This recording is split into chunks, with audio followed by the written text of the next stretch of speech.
that? Are we here? Are we here now? We should be here now.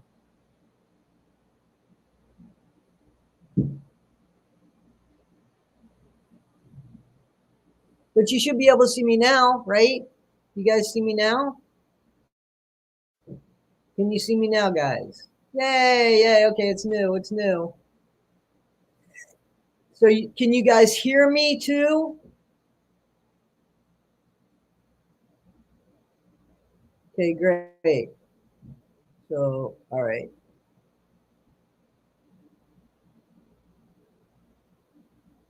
I have the volume on here, but I think that the volume is muted right now.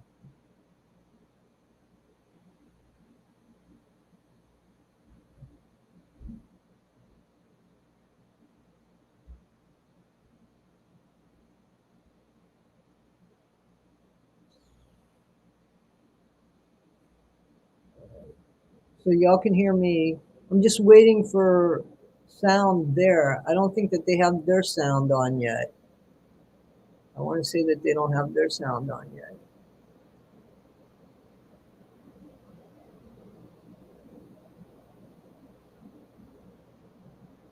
Well, fingers crossed, Sonya 69, because we don't hear them. So I don't know if they just haven't started talking yet, or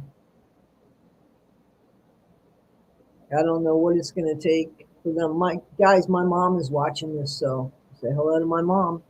Not that she could read the comments. I don't think she can read the comments.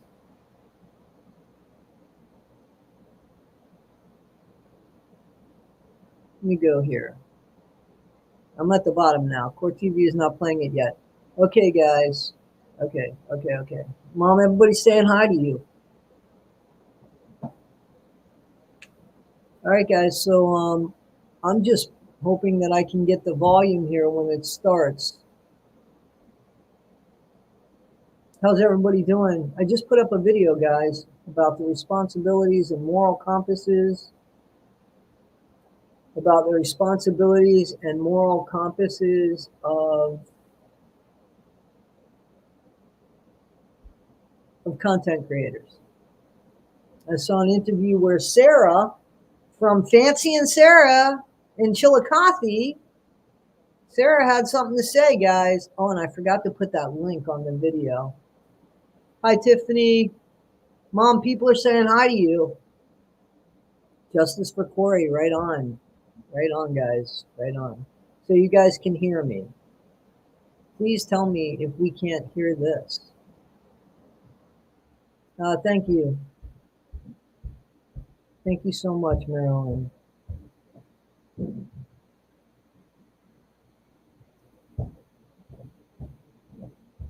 I'm praying for Corey's family too. Yeah, buddy. Yeah, buddy. Danny's doing a lot better today. They're asking about you, darling.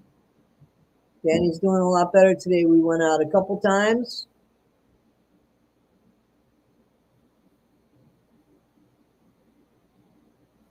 Yeah, she's doing a lot better today, guys. Danny's doing a lot better today. Milo, they mean you too, buddy. They're not trying to exclude you, sweetie. Yeah. No, because she went back into the bedroom. And I'm actually using my computer. So I promise next time we go live and my phone's around, yeah, even if I have to walk the phone into the bathroom, into the bedroom. You got a green heart, Milo, mommy's favorite color. Everybody's saying hi to you, Mom. My mom's in Florida. Hopefully she figured out how to watch this. The only thing I want to know is what is matcha? Matcha is like from a plant. You should look it up. It's filled with like caffeine. It's got a weird flavor to it. Some people like it, some people don't like it, but it's from a plant. But not a funny plant. I don't drink those. I shouldn't say that. I've had this seltzer, but it's not like that. Thank you. They got hugs and stuff from me today.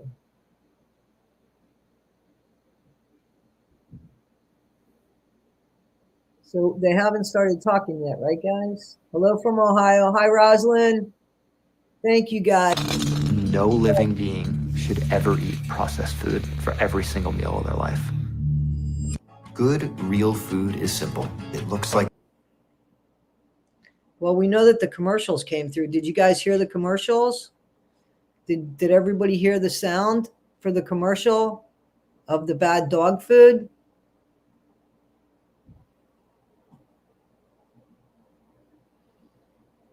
Oh, great, great. I'm glad that you got your letter in time, Cindy. That's great. They got a lot of letters. I mean, I heard that they got a lot of letters, and I'd like to think that a lot of them came from us because we were on that.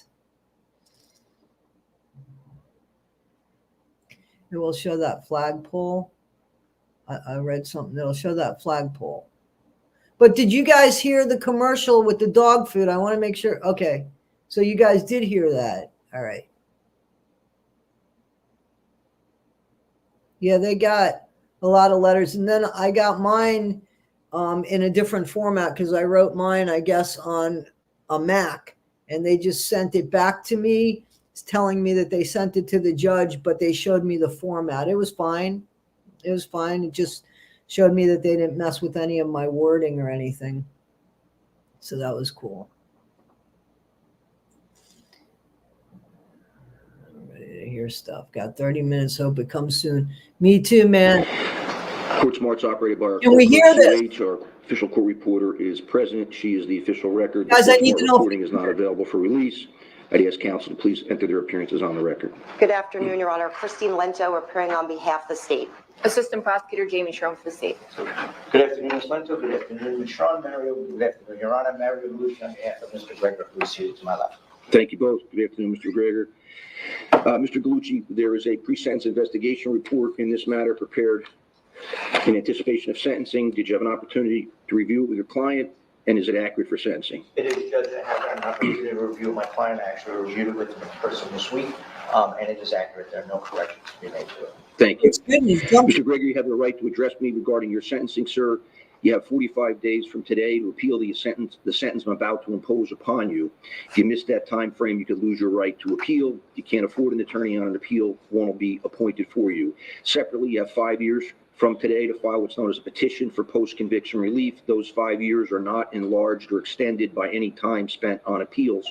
If you miss the 5-year time frame, you could lose your right to petition. And again, if you couldn't afford an attorney on a petition, won't be appointed for you. Those are your appellate rights, sir. Do you understand those? Yes, sir. Thank you. And Mr. Gallucci, at some point today, would you have Mr. Gregor execute an appeal rights form?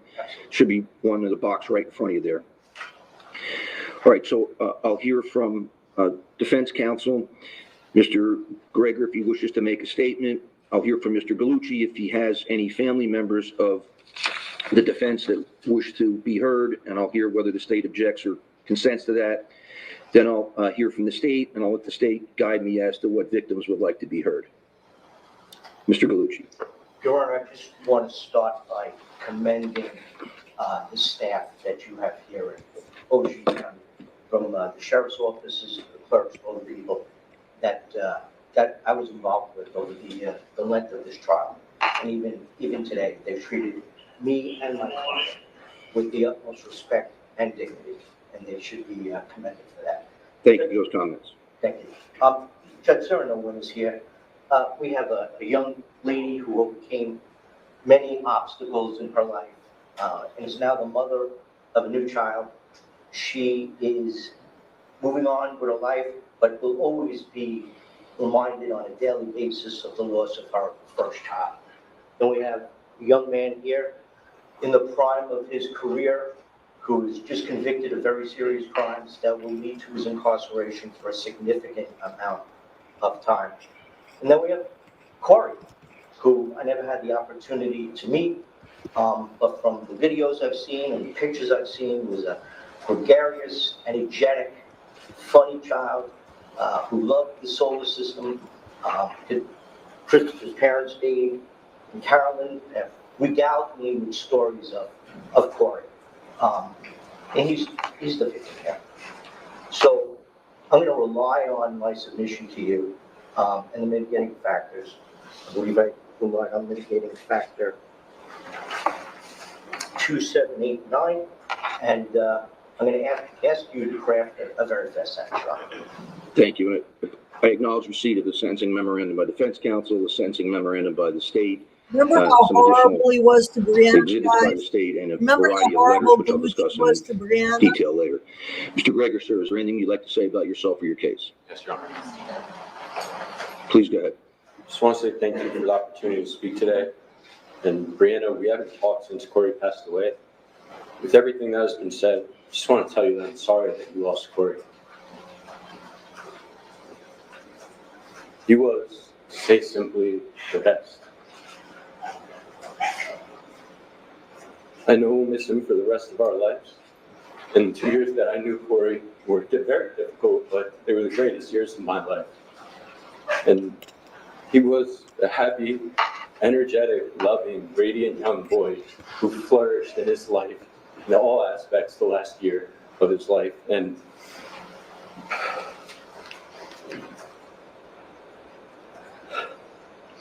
sorry. You left your son to die alone. That would be how I remember him. And Corey, wherever you are, I just want to say that I'm proud of you. Everything that you did. He died alone. The last months of his life, us three, Brianna, Corey, and me, we spent more time together than apart. All those hikes and walks, trips to the beach, time spent playing football, and all the other sports, going to Sky Zone, the park, the playground, sledding, and all of that, I saw how much Brianna loved Corey, how much he loved her, and how well we could co-parent together. Bullshit. Those memories and all the good times, they'll be what I remember, and they helped me get through the tough days. And I hope that they can help you too, Brianna. I'm sorry you believe I could have done this to our son, and it pains me to know that you view my actions those months together as ingenuine, that I could have hurt the most important person in my life. What happened on March 20th was inexcusable. To you, Brianna, your family, and mine, I want to apologize that you had to see Corey treated that way. He never deserved it. I understand this single moment will overshadow all of the others, but it's not representative of who I am, who Corey was, and his relationship with me and him. I want to assure you that on April 2nd, I did nothing to cause Corey's passing. I didn't hurt my son. I love him and I still do. I regret not bringing him to the hospital sooner. I didn't know how sick he was. I didn't know. I just thought he was tired. What about the treadmill? What about the treadmill? Dr. Bodden or Dr. Andrews' version of the events, the outcome is still the same. Corey is gone.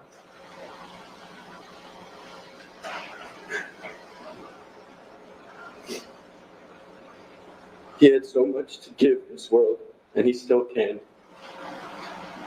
What we do in his memory, for his memory, things that he would want us to do, that's all we have now.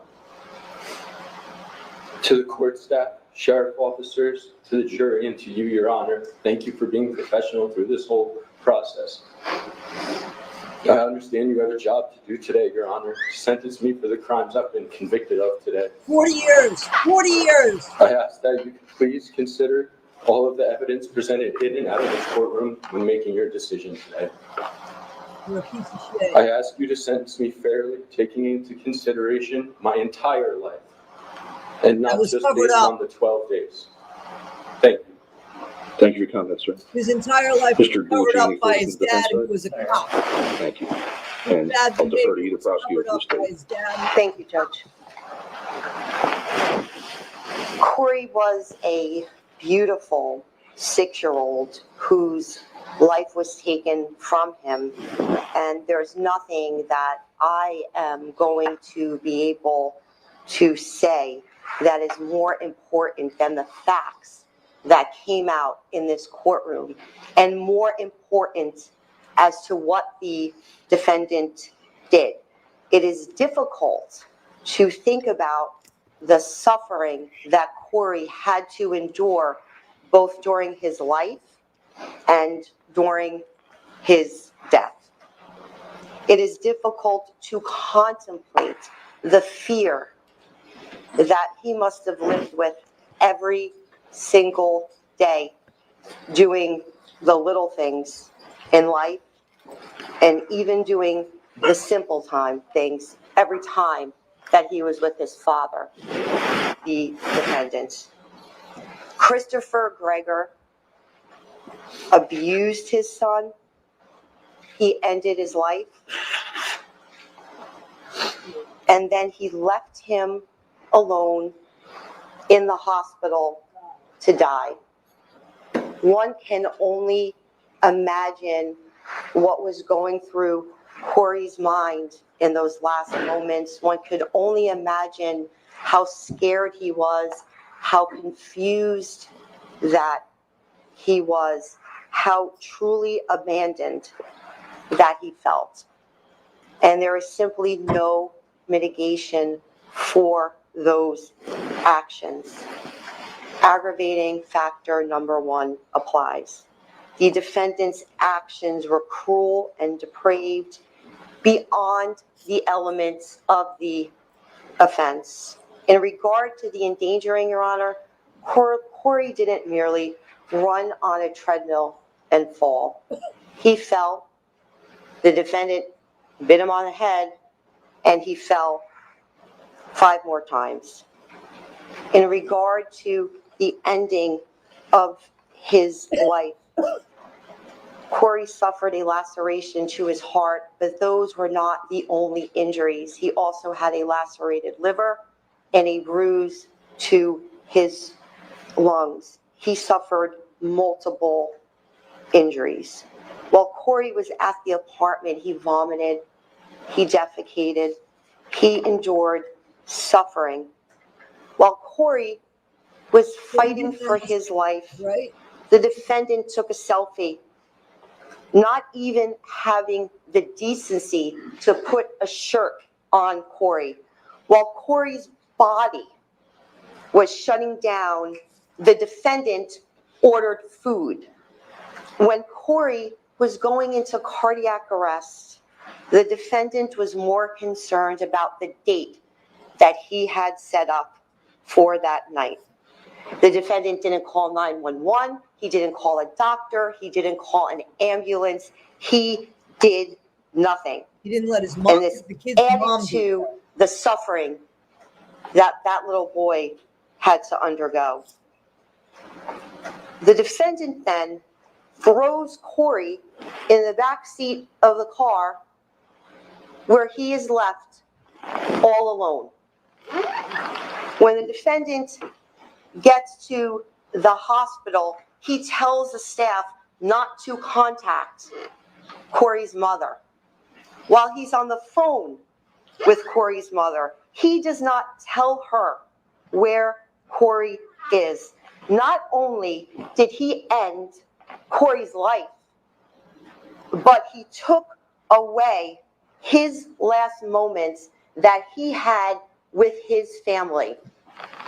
And there is no mitigation for that. The comfort of his mother. Corey did not pass surrounded by those he loved, holding his hand, comforting him.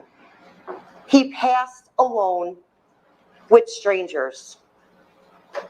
Aggravating factor number 2 applies. Corey was particularly vulnerable and incapable of resistance. And this goes beyond the elements of the offense. It goes beyond the father and son relationship and the young age of Corey. The defendant abused Corey. He utilized this relationship of abuse to effectuate his crimes. He relied upon the fact that this little boy was scared and wasn't going to tell in order to do what he did. He was particularly vulnerable due to how little he was, due to the relationship and dominance and control, and also due to the fact that he did have learning disabilities and maybe couldn't communicate as well as others, especially at that age. Aggravating factor number 3 applies. There is a risk that the defendant will commit another offense, and the state asks that heavy weight be afforded to that factor. The defendant in this particular case was motivated by anger at Corey's mother, anger at the situation, and he punished Corey for this. And the rage that he displays shows us that he is a dangerous person with no impulse control, and he will commit more crimes. The defendant has shown a complete disregard for the law, for DCP&P, and the court system. The morning of Corey's death, the defendant called DCP&P, blaming others that he was not responsible for doing anything to Corey. But meanwhile, he was the only person who had been abusing him. He manipulated the system, and he used the system so he could effectuate his continued abuse and ended Corey's life. During the trial, he attempted to change his mother's testimony and referred to this trial as a game. Well, it's not a game. Corey's life was taken from him. The defendant has failed to take responsibility for his actions at the time of the offense, and anything that we see in court here today, the state submits, it is only for the benefit of the defendant. The only thing Christopher Gregor cares about is himself and self-preservation. When the defendant believed that Corey had passed and he leaves the hospital, he put as many miles between what he did as he possibly could, showing his failure to take responsibility and the fact that he will commit additional offenses. He only came back to New Jersey because he hadn't been charged, showing the fact that he will commit additional offenses. Aggravating factor number 9 applies, the need to deter, and the state submits that heavy weight should be given to this factor. It goes without saying, Your Honor, that it is society's greatest interest to protect its children. Simply, there is no society without children, without the next generation, and a sentence should be imposed to deter anyone from abusing, hurting, or ending a child's life. There are no mitigating factors. Defendant's argument that mitigating factor number 2 applies and that he did not contemplate that the conduct would cause or threaten serious harm is without merit. A jury listened to the evidence and concluded that the defendant caused Corey's death while manifesting an extreme indifference to the value of human life. Mitigating 7 does not apply. The defendant has not lived a law-abiding life. And while the state recognizes that he does not have any indictable superior court convictions, he has had contact with the law for years in New Jersey, in Maryland, in Florida, and Connecticut. Although any of these things individually may not mean a lot, when you look at them cumulatively, he has not lived a law-abiding life. Mitigating factor 8 does not apply. The defendant's conduct was the result of circumstances likely to reoccur. Defense attorney's argument in the sentencing memorandum somehow that Corey had an EEP and he was a new father, none of this shows mitigation. What it shows is a particular vulnerability of Corey. The state has also reviewed some of the letters that were submitted on the defendant's behalf, and the state submits that none of those letters show any type of mitigation. And there just seems to be a lack of concern or a disregard as to the facts that came out during the trial. And based on all of these things, Your Honor, the state is asking for the maximum sentence allowable under the law. I know that the victim's family is present and they would like to address the court. Thank you. Thank you. And where would you like the victim's family to address the court from? It's my understanding, Your Honor, that they are going to proceed up to the witness stand. And I know we've had some people testify at trial, so obviously your full names were provided then, but if you qualify under the Victims' Rights Act, so you don't need to provide your full name. If you'd be more comfortable, you can just provide your first and last initial. But if you are comfortable providing your full name, then you're welcome to do that too. I'll let you tell me who would like to come up first. Your Honor, I believe that Corey's grandfather would first like to speak, and he would like to actually read a letter from Corey's aunt, if he may approach. Hi, sir. Sure. Come on up. Thank you. Just watch your step. And again, you can either provide us with your full name or just your initials. Sure. Vito Michello. Thank you, sir. The Thank you. Corey's grandfather. Thank you. My daughter has a letter that my youngest daughter that she is too emotional to read, so I'm going to read it, and it's something that I believe in strongly in her words. Your Honor, I am Corey Michello's aunt. I am writing this victim impact letter and asking that you give Christopher the maximum sentence possible for the following reasons. To start off, I was very involved in Corey's life from the day he was born, as all of us were. Corey's death at the hands of Chris, a person that was supposed to love him, had left a hole in the hearts of all his family, including myself. I can assure you that Corey was always happy and loved child, up until the day Christopher entered his life. I was there the day Corey was dropped off by Christopher for the very first visit. I remember that Corey went to the room when he got home, and I noticed his lip was swollen. Upon asking him what happened, he told me his father slapped him. This goes to show Chris's intentions from the very first visit. Chris immediately chose to exert power, control, and violence to establish fear in Corey, instead of showing love, caring, establish respect between them. During Christopher's visitations, I was often given the painful job of being the one to get Corey to the DCP&P worker.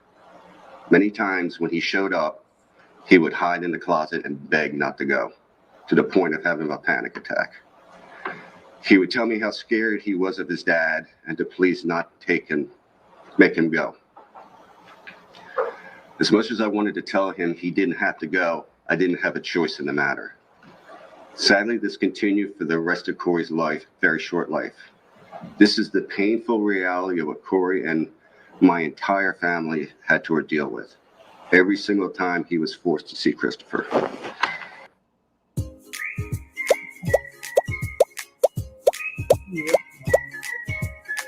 Of his actions. The jury of his peers found him guilty, and I urge you to make him remain in prison for the maximum amount of time possible under the law. Corey didn't have a choice and wasn't shown any mercy. So either should Chris be given a choice of shown any mercy. I would go on and tell you stories. I could go on and tell you stories about the abuse Corey unfortunately had to endure. I truly hope you heard enough during the course of the trial and will render a significant sentence that forces Chris to understand the magnitude of his actions and deters others from abusing innocent children. Thank you for your time, Corey's aunt, Nicole Mitchell. I just want to add that for me and the times I spent with Corey, how he was trained to not say anything because he knew the ramifications. He couldn't tell me that was happening. I wanted him to tell me because I wanted to try to address it. I did try to address it with DCPMP. I made the phone calls, but he was definitely afraid of this guy. And in my short amount of times interacting with Chris, he's definitely got a very bad anger streak in him and a hate streak in him. So like I said, and like she said, please, what he said is not true.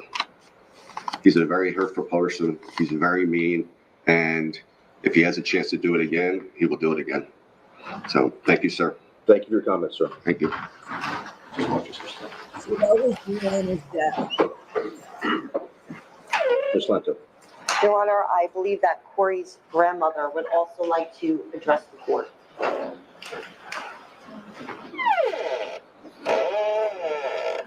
Hi, ma'am. Thank you. Please watch your step.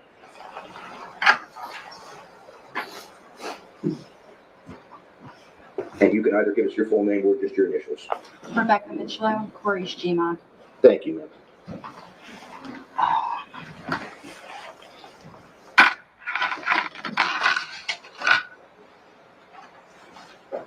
Your Honor, I want to start by thanking you for allowing me to address you today. I will not stand here and tell you that I forgive this monster, because I don't, and I will never. You'll never hear those words come out of my mouth. The actions of this man have greatly affected my life, the lives of my 2 daughters, my 2 sons, and my granddaughter, and 19,000 others from around the world, including Corey's teachers and doctors.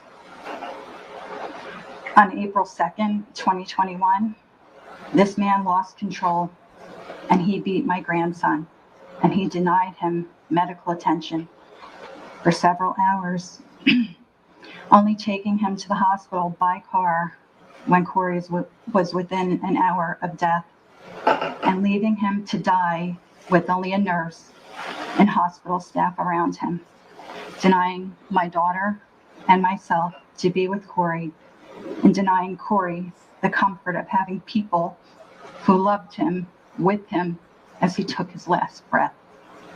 This is not a man who should be shown mercy. My daughter slept in my bed many nights since Corey was murdered because she was afraid to be alone. We have nightmares.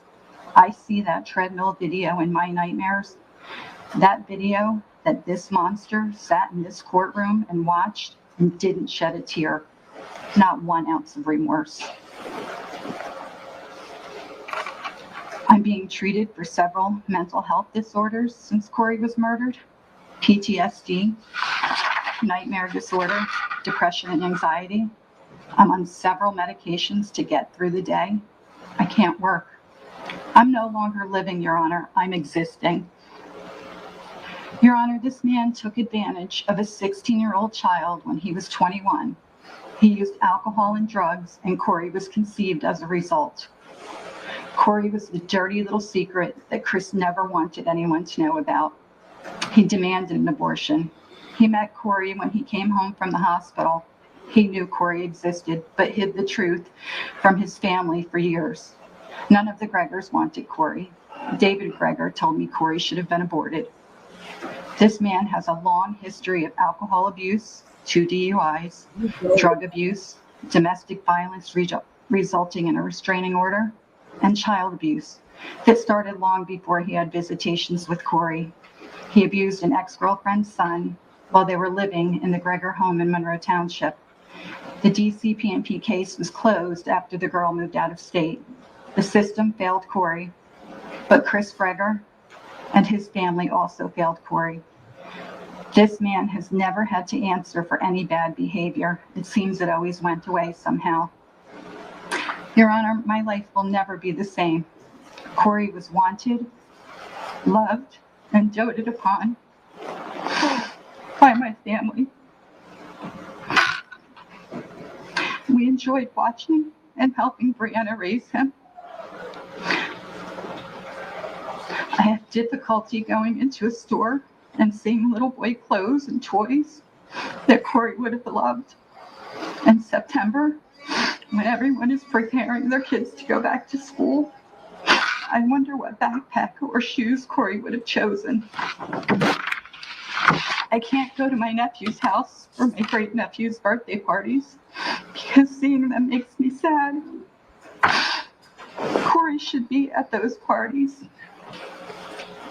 I find myself looking at kids who are the age Corey would have been, and I wonder what Corey would look like now. I cry several times a day. My physical appearance has changed. My health has declined. I've aged. I'm angry, sad, bitter, and mostly I'm broken. This man has shown no remorse as he sat through the trial. I watched every second, and he didn't shed a tear for Corey. He's had discussions with fellow inmates about wanting Brianna to be killed. I'm sure he doesn't think we heard about that, but with social media, things do get out. This is not a man who can be rehabilitated. My family lives in fear, wondering if he will attempt to have my daughter killed, because we all know what he's capable of. My granddaughter visits her brother's grave and sits on the ground and plays with toys left there for Corey by strangers from all over the world. This makes me so sad. Watching Brianna watch her daughter play at Corey's resting place. Corey wanted a baby sister so bad, and now she's here, but he's not. And Chris Gregor is the reason he isn't here. I often wonder what or how we will explain to my granddaughter that Corey isn't here. Do we tell her his father killed him, so then she can wonder if that's what daddies do? Your Honor, Corey also wanted a father, but instead he got this monster who ridiculed him, deprived him of food, love, compassion, and beat him and abused him daily until his final beating on April 2nd, 2021. Your Honor, Corey knew he was going to die. On the Sunday prior to Corey's death, just 5 days before his death, Corey was at my house and preparing to take a bath. When he undressed, he was covered in bruises in various stages of healing. One stuck out because it was very large, and it was on the left side of his chest. I had to turn away so Corey didn't see the tears in my eyes. Once Corey was dressed, we sat in my bed. Corey looked at me and he said, "Hey, Gima, does God see what my daddy does to me?" I told him God sees everything. His voice got very low. He said, "Why doesn't he help me?" My heart was breaking as I told him that God was helping someone else who needed him more right now. Corey then asked why his daddy wasn't going to hell. And I replied, "He will someday." That same Sunday, Corey was outside writing with chalk on the sidewalk. Later in the day, Brianna and I noticed that Corey had written, "I died," near our front door. Corey's curiosity about God, heaven, and death grew prior to his death. On April 2nd, when Corey was getting ready to go back to Chris Gregor's house, I told him, "Take my cell phone and hide it and call when, not if, when his dad beats him." He said, "Gima, I can't.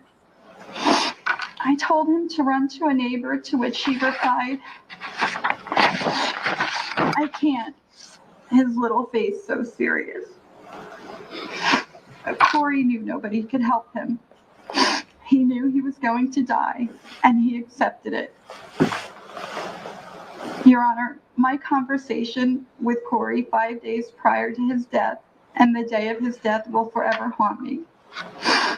My family was not allowed to be with Corey as he took his last breath because this man wouldn't tell us where Corey was. We weren't allowed to see Corey after he passed at the hospital because he was now evidence. My 6-year-old grandson was dead and now labeled evidence. This is what I have to live with every single day. Corey was taught in preschool by a lovely teacher, Kristen Oyen, that actions have consequences. Please teach this man that his actions have consequences. On May 1st, 2014, Corey Travis Michelo was born. I was there holding Brianna's hand, and I was there to cut Corey's umbilical cord. When he was placed in my arms for that very first time, I whispered, "Hi, baby. I'm your grandma. I'll love you and protect you forever." Your Honor, I wasn't able to keep my promise to protect Corey, so I'm begging you to give Chris Gregor the harshest punishment possible today. Corey Travis Michelo loved the solar system. He loved to draw. He loved his mommy and his family. He was smart and funny. He loved helping others. Corey wanted a daddy, but instead he got this monster, Chris Gregor. Your Honor, please give Corey justice today. Thank you. Thank you, Man, that was much better, man. Much better. Okay, here. The judge had an idea. Thank you, Judge. I believe that Corey's mother would also like to address the court.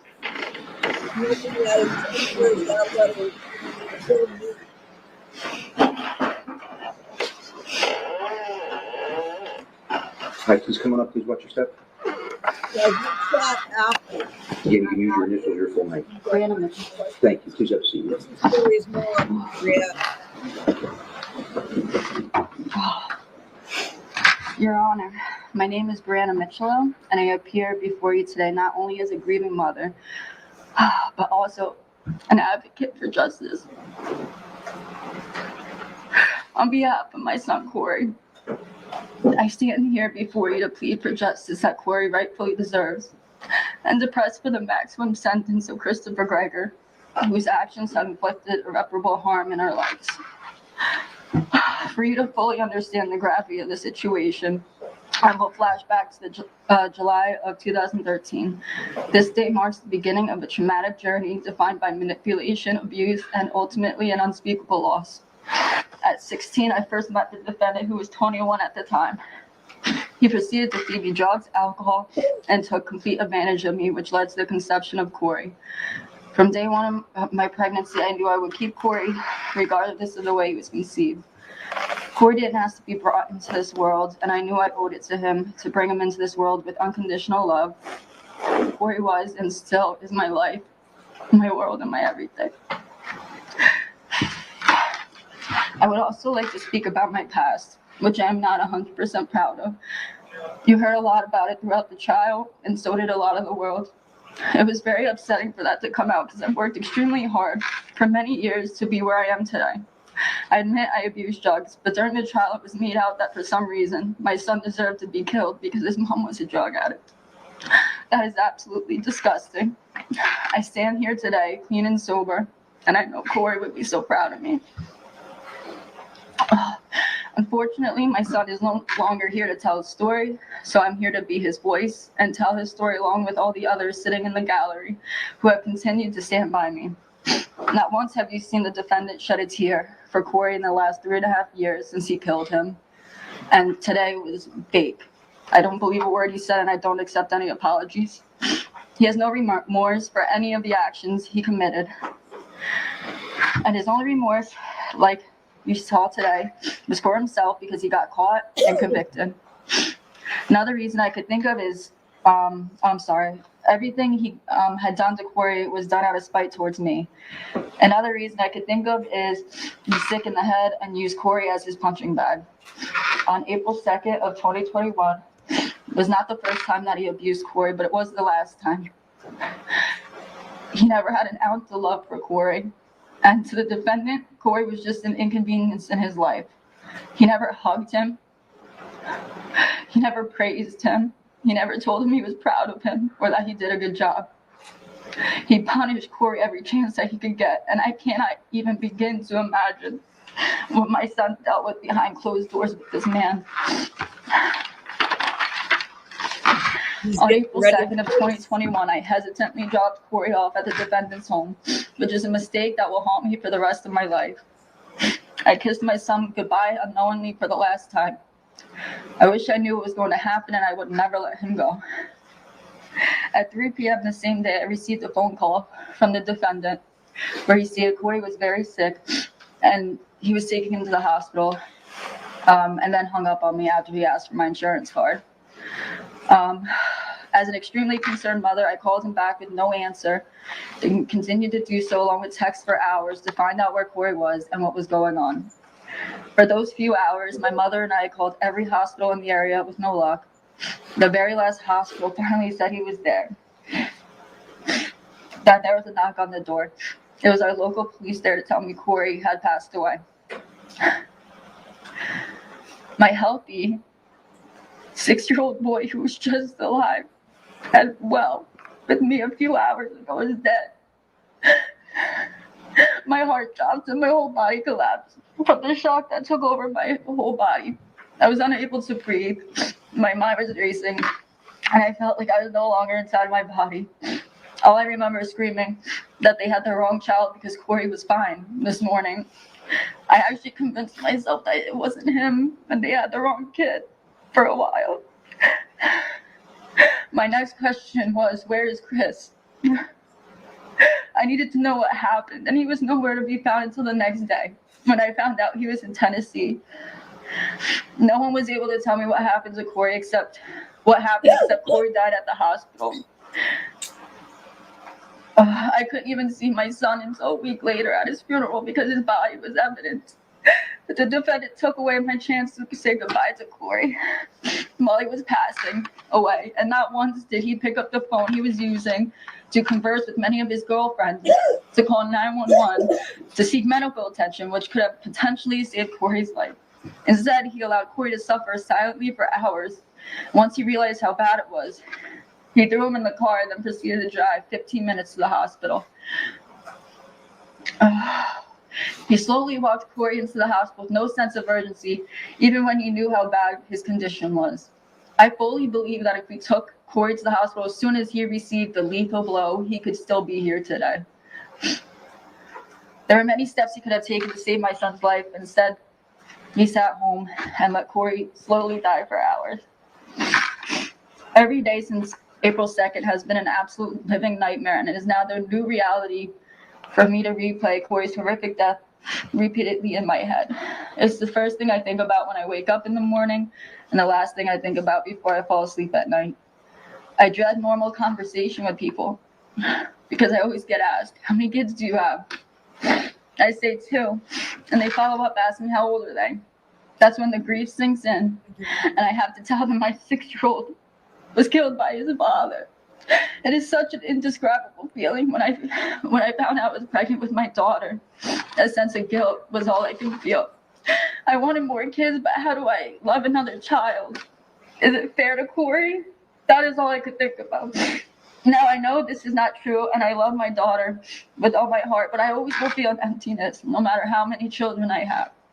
My new reality is explaining to my daughter what happened to her big brother and why is he not here.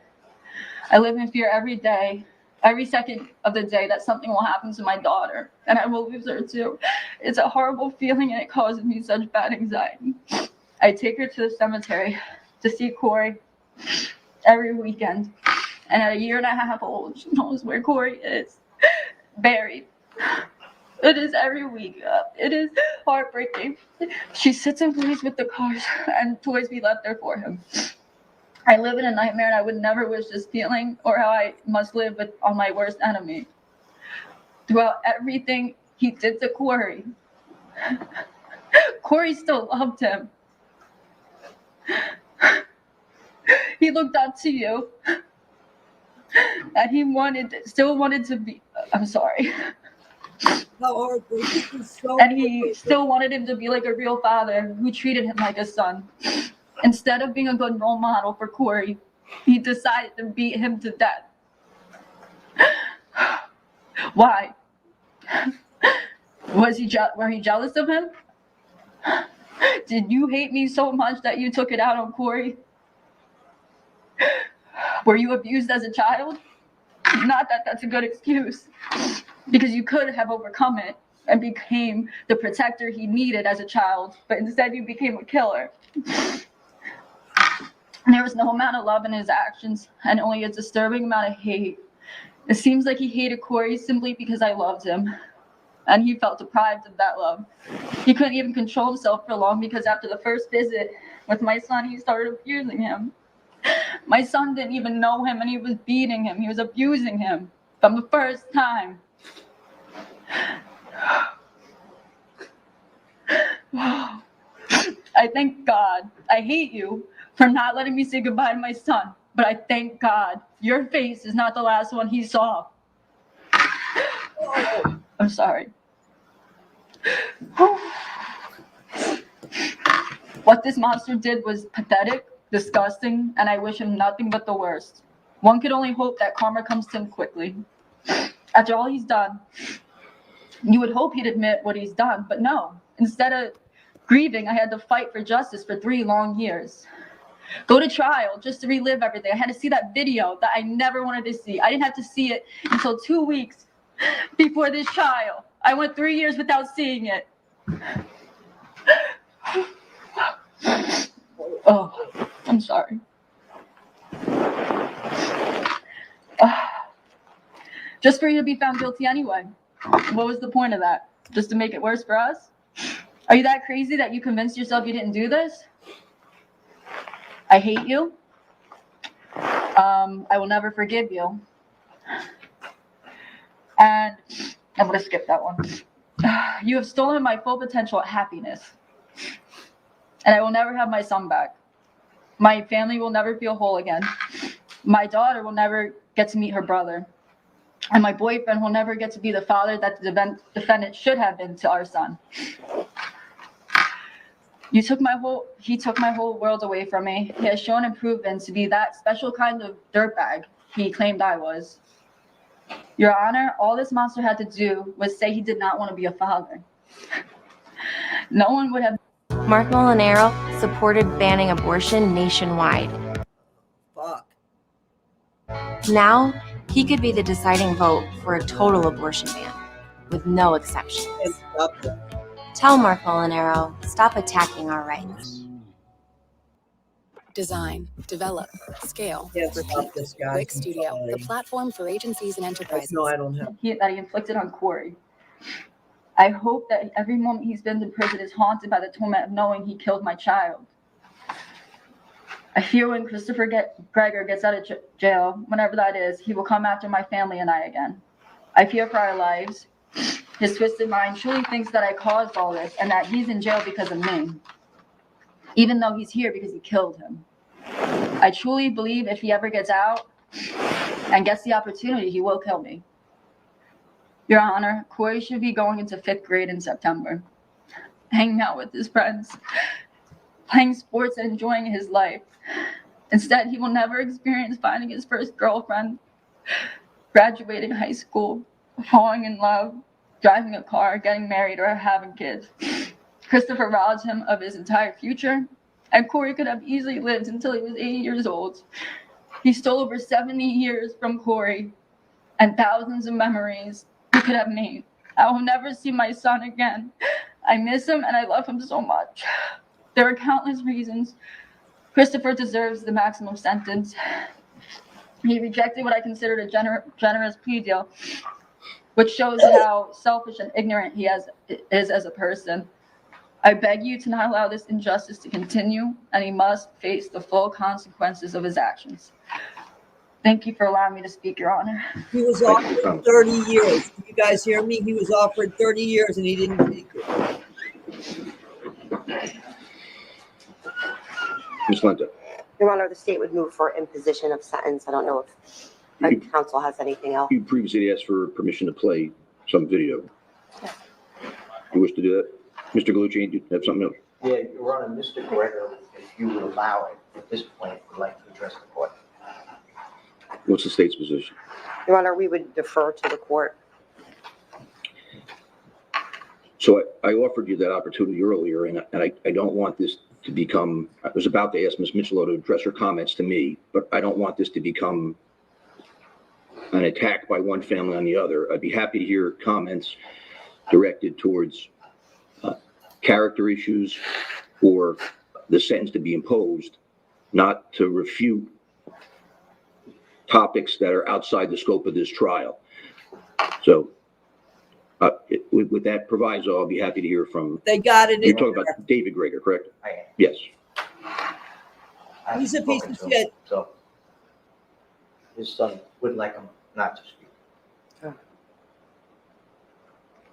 Well, I'm not going to take a position one way or the other. Mr. Gregor, I recognize you obviously from testifying at the trial. If you'd like to speak. I have your letter. I read your letter and your wife's letter. To be honest with you, having just learned I had the opportunity to speak 5 minutes before we began, I actually would like to read the sentencing letter as it's all factual information and is related to the last year and a half before he's been. This is So Christopher's dad. it's questionable whether or not you actually have the right to speak. What I indicated to Mr. Gallucci is my practice typically is to exercise some discretion to allow an immediate family member of a defendant to speak. But I've read every single letter submitted on behalf of the defense, and so I have, and your letter is 8 pages, single spaced. So I'll be happy to hear some comments from you or some summary of that. But I mean, I can read, sir, and there's no point you reading all 8 pages again for the benefit of whoever. I have it. I've read it thoroughly. So, but again, I'd be happy to hear from you by way of whatever you'd like to add or summarize. Your Honor, if you don't mind me summarizing on the fly, I think there's factual information that refutes some of what I just heard. Your Honor, the state's going to object to that. I mean, we're here for sentencing. The defendant has been convicted Absolutely. by a jury of his peers. Him making, at this point in time in the sentencing, factual discrepancy arguments is not appropriate. That's right. And we would object to his comments at this point. So first, let me say that despite all of the information that's been submitted by both sides, I'm not allowed to sentence someone for things that haven't been proven. So while I appreciate people have made various comments about conduct outside the scope of these crimes, I'm just simply, and I was going to place the detailed reasons on the record why I'm not permitted to consider certain things. So you may not need to refute the things you need to refute, but I'm going to exercise my discretion and allow you to provide some type of verbal statement to the court that you believe is relevant to the sentencing, with the understanding that the state can object in the middle of that if it becomes improper. Thank you, Judge. I just ask you to perhaps move up a little bit so we can make sure we pick you up on the court's recording system. That's perfect, sir. Yes, sir. Please go ahead. Sorry, Yeah, Rebecca. that's fine. Rebecca, choose to open. So I said in the court, for when we were allowed, my wife and I, for every day I could be at the hearing, there was a lot of information in terms of Corey's upbringing while he was at the Gregor house in Monroe Township. And quite frankly, there were some references today to it that alluded to the fact that he was abused during that time period. That the first visit, which I was a part of, he left with a bloody lip, and he did, from getting a soccer ball in the mouth when he bent down to pick up the ball. I think, in all fairness to Chris, despite the fact that we looked at a 12-day time period in terms of determining his guilt, that you look at the holistic life with Corey from the day he entered the Gregor household on the first visits to the point where they left and they went to Barney. I think it's unfair to say that during that time period, he was unhappy, he was afraid to go to the Gregor house at first when he was doing the visitations. He liked nothing better than to come to our house. He was treated like a king. Many times he was supervised with myself and my wife. His turnaround in school was absolutely incredible. He came to us classified as emotionally disturbed. And part of the reason that we agreed as a family to assist Chris in bringing him to our home was the background that not only Chris had with schooling and dealing with children who had those kinds of disabilities, was because of my involvement with my children and bringing them up through the education system. I listened and I heard about socioeconomic as to why he was doing so well with us in terms of his development, and I think that's just totally unfair. Corey thrived when he was in Monroe in every aspect.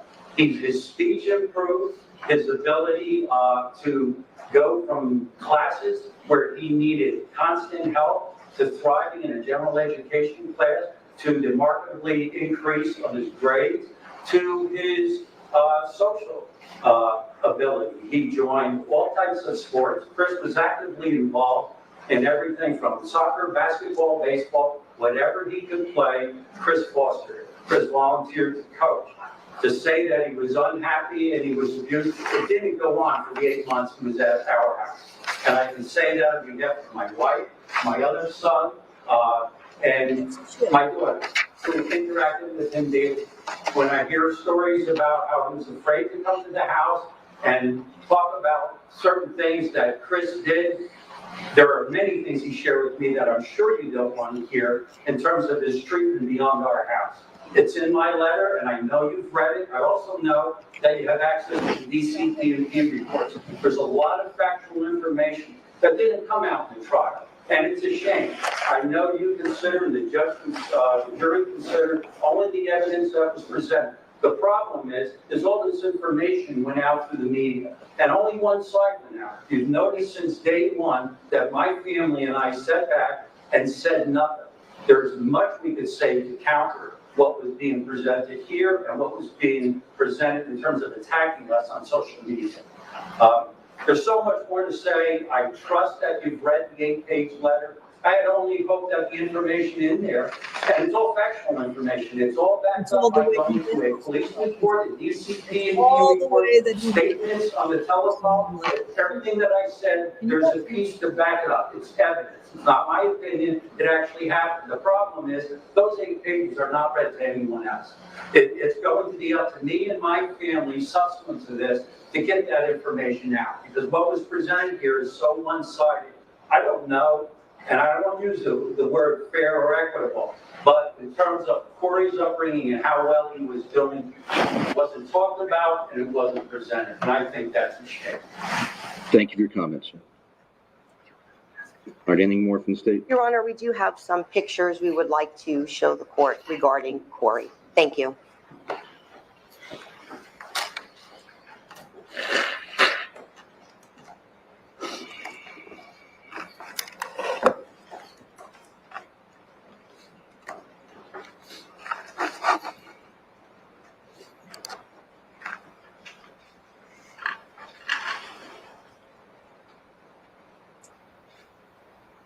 Oh, this is heartbreaking.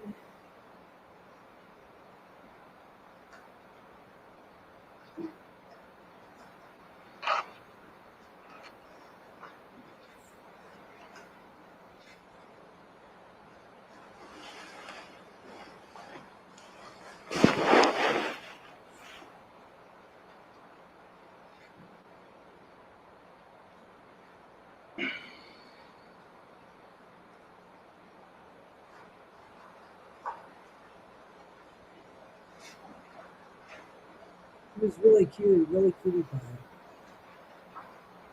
He did look like his dad, didn't he?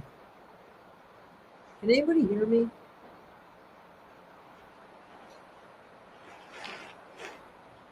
He looks like his dad. Somebody said looks just like his mom.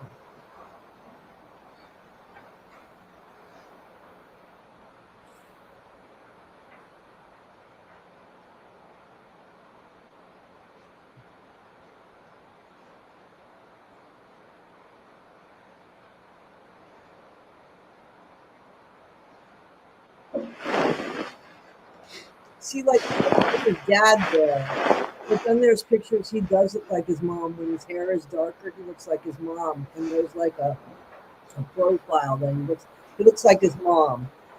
His mom.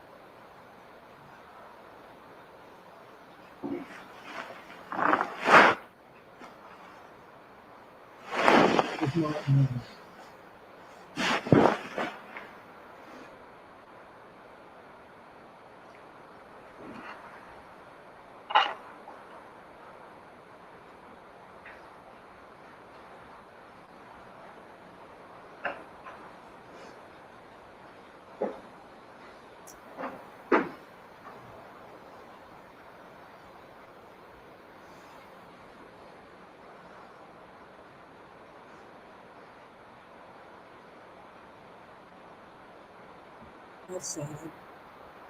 That's sad. He looks like his mom there. He's got his mom's smile there. And he looks so much older there. He looks like he's 11 or 12, I think.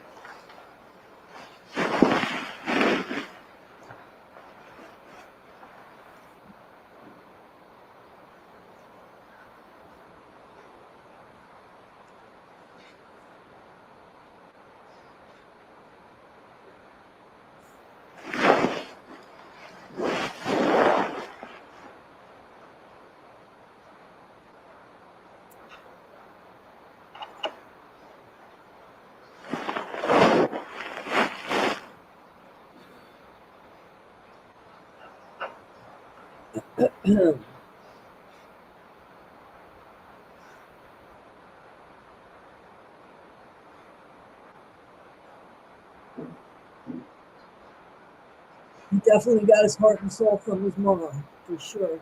For sure. I gotta get another Kleenex. I don't buy your tears, man. You're just busted because you got caught and now you're doing time.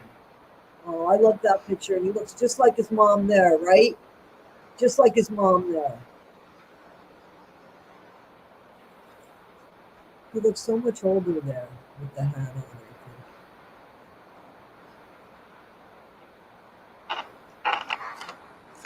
Guys, you should check out her Facebook. Thank you, Your Honor. This case is about Corey, and the state would move for imposition of sentence. Justice for Corey on Facebook, guys. Let's go, guys. So thank you. The record will reflect that the state played a PowerPoint type video presentation of approximately 3 or 4 minutes of certainly non-inflammatory pictures of Corey, many of them appearing to be when he was engaged in certain activities, others appearing to be perhaps some class pictures or school pictures. The court notes that that is specifically permitted under the Victim Rights Act, New Jersey Statute 52:4B-36.1 not only allows the survivors of a homicide victim to play to speak at sentencing, but also to present a photograph comprised of a still photograph, a computer-generated presentation, or a video presentation of the victim.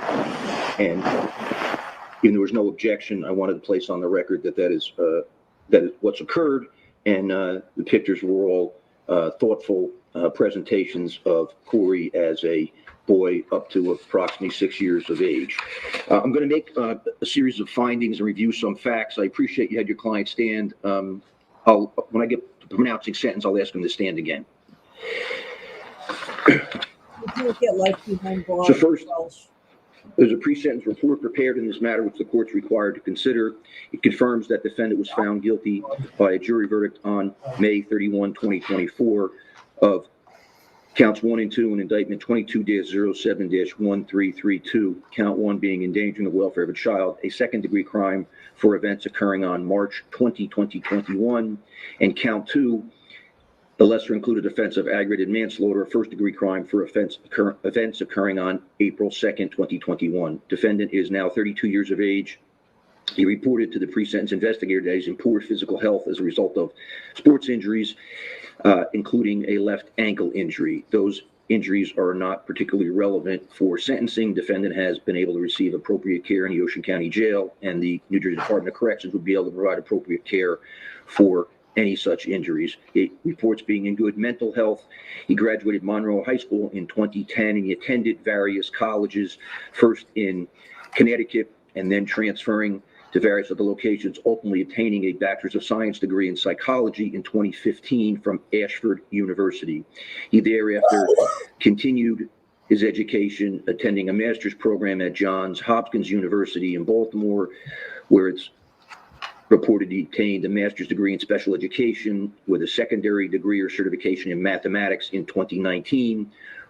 Part of the testimony at the trial was that the defendant was working as a teacher in a program for underprivileged or disabled children for approximately 4 years when he returned to New Jersey after learning that he was Corey's father. He has no military history. He's single. His only child was Corey, who's obviously the victim in this case. Thereafter, the defendant also had some employment in construction. He has a substance abuse history by his own report of alcohol and marijuana, which he describes as only socially, and prior cocaine use, which he describes as, quote, rarely, close quote. In terms of treatment, defendant attended a treatment program via Catholic Charities in 2019 for marijuana use, as that was ordered by the Division of Child Protection and Permanency, otherwise known as DCP&P.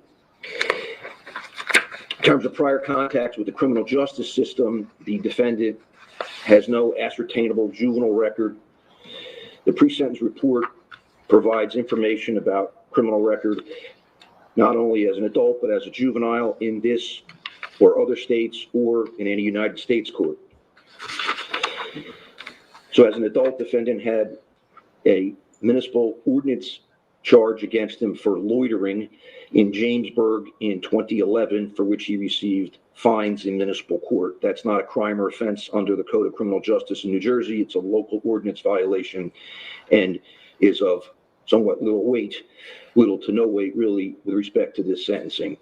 In February of 2020, defendant was charged in the borough of Spotswood with marijuana offenses and pled guilty or was found guilty of possession of drug paraphernalia with intent to use, a disorderly persons offense in New Jersey. That is not a crime or a felony level or indictable offense, but it's a disorderly persons offense.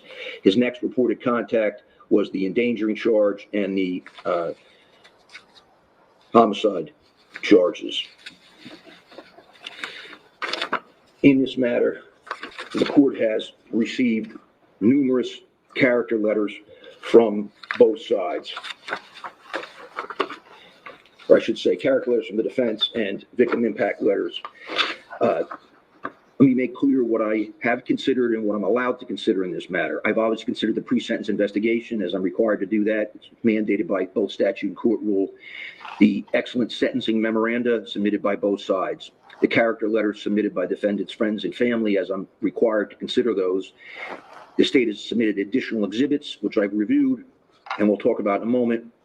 And I have considered those letters submitted on behalf of Corey by persons who qualify as members of Corey's family and or qualify under the Victim Rights Act to be able to submit information to the court. The court staff has also received several hundred letters from around the country and in fact from other countries by persons who do not meet the definition of being heard as a victim under the Victim Rights Act or the Victim Rights Amendment to the New Jersey Constitution.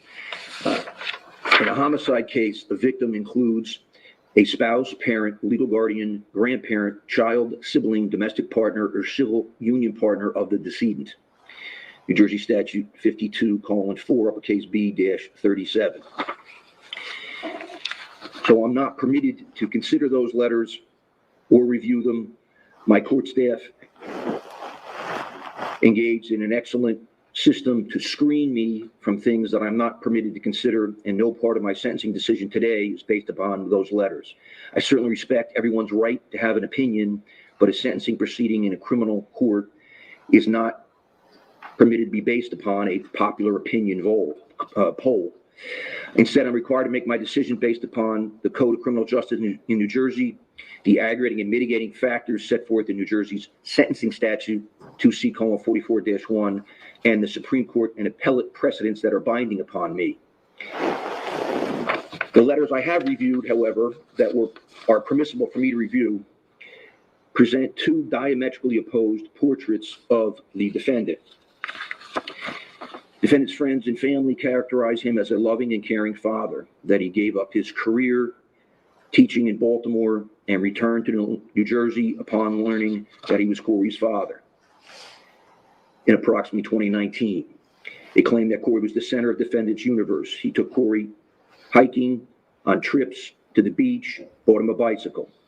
After residing at his mother and father's house for several months, he moved to his own address, a multifamily complex in Barnegat, where he could enroll Corey to school.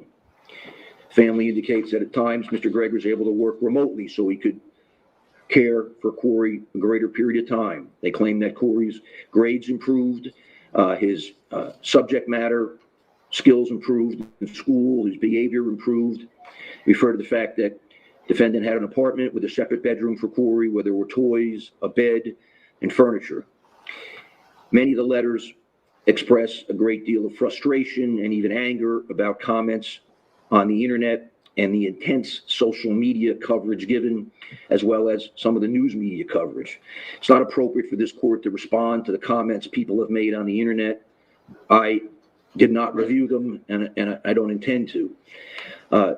Many of the letters on behalf of the defendant also talk about various custody and parenting time issues and that litigation, some of which was relevant at trial and was discussed.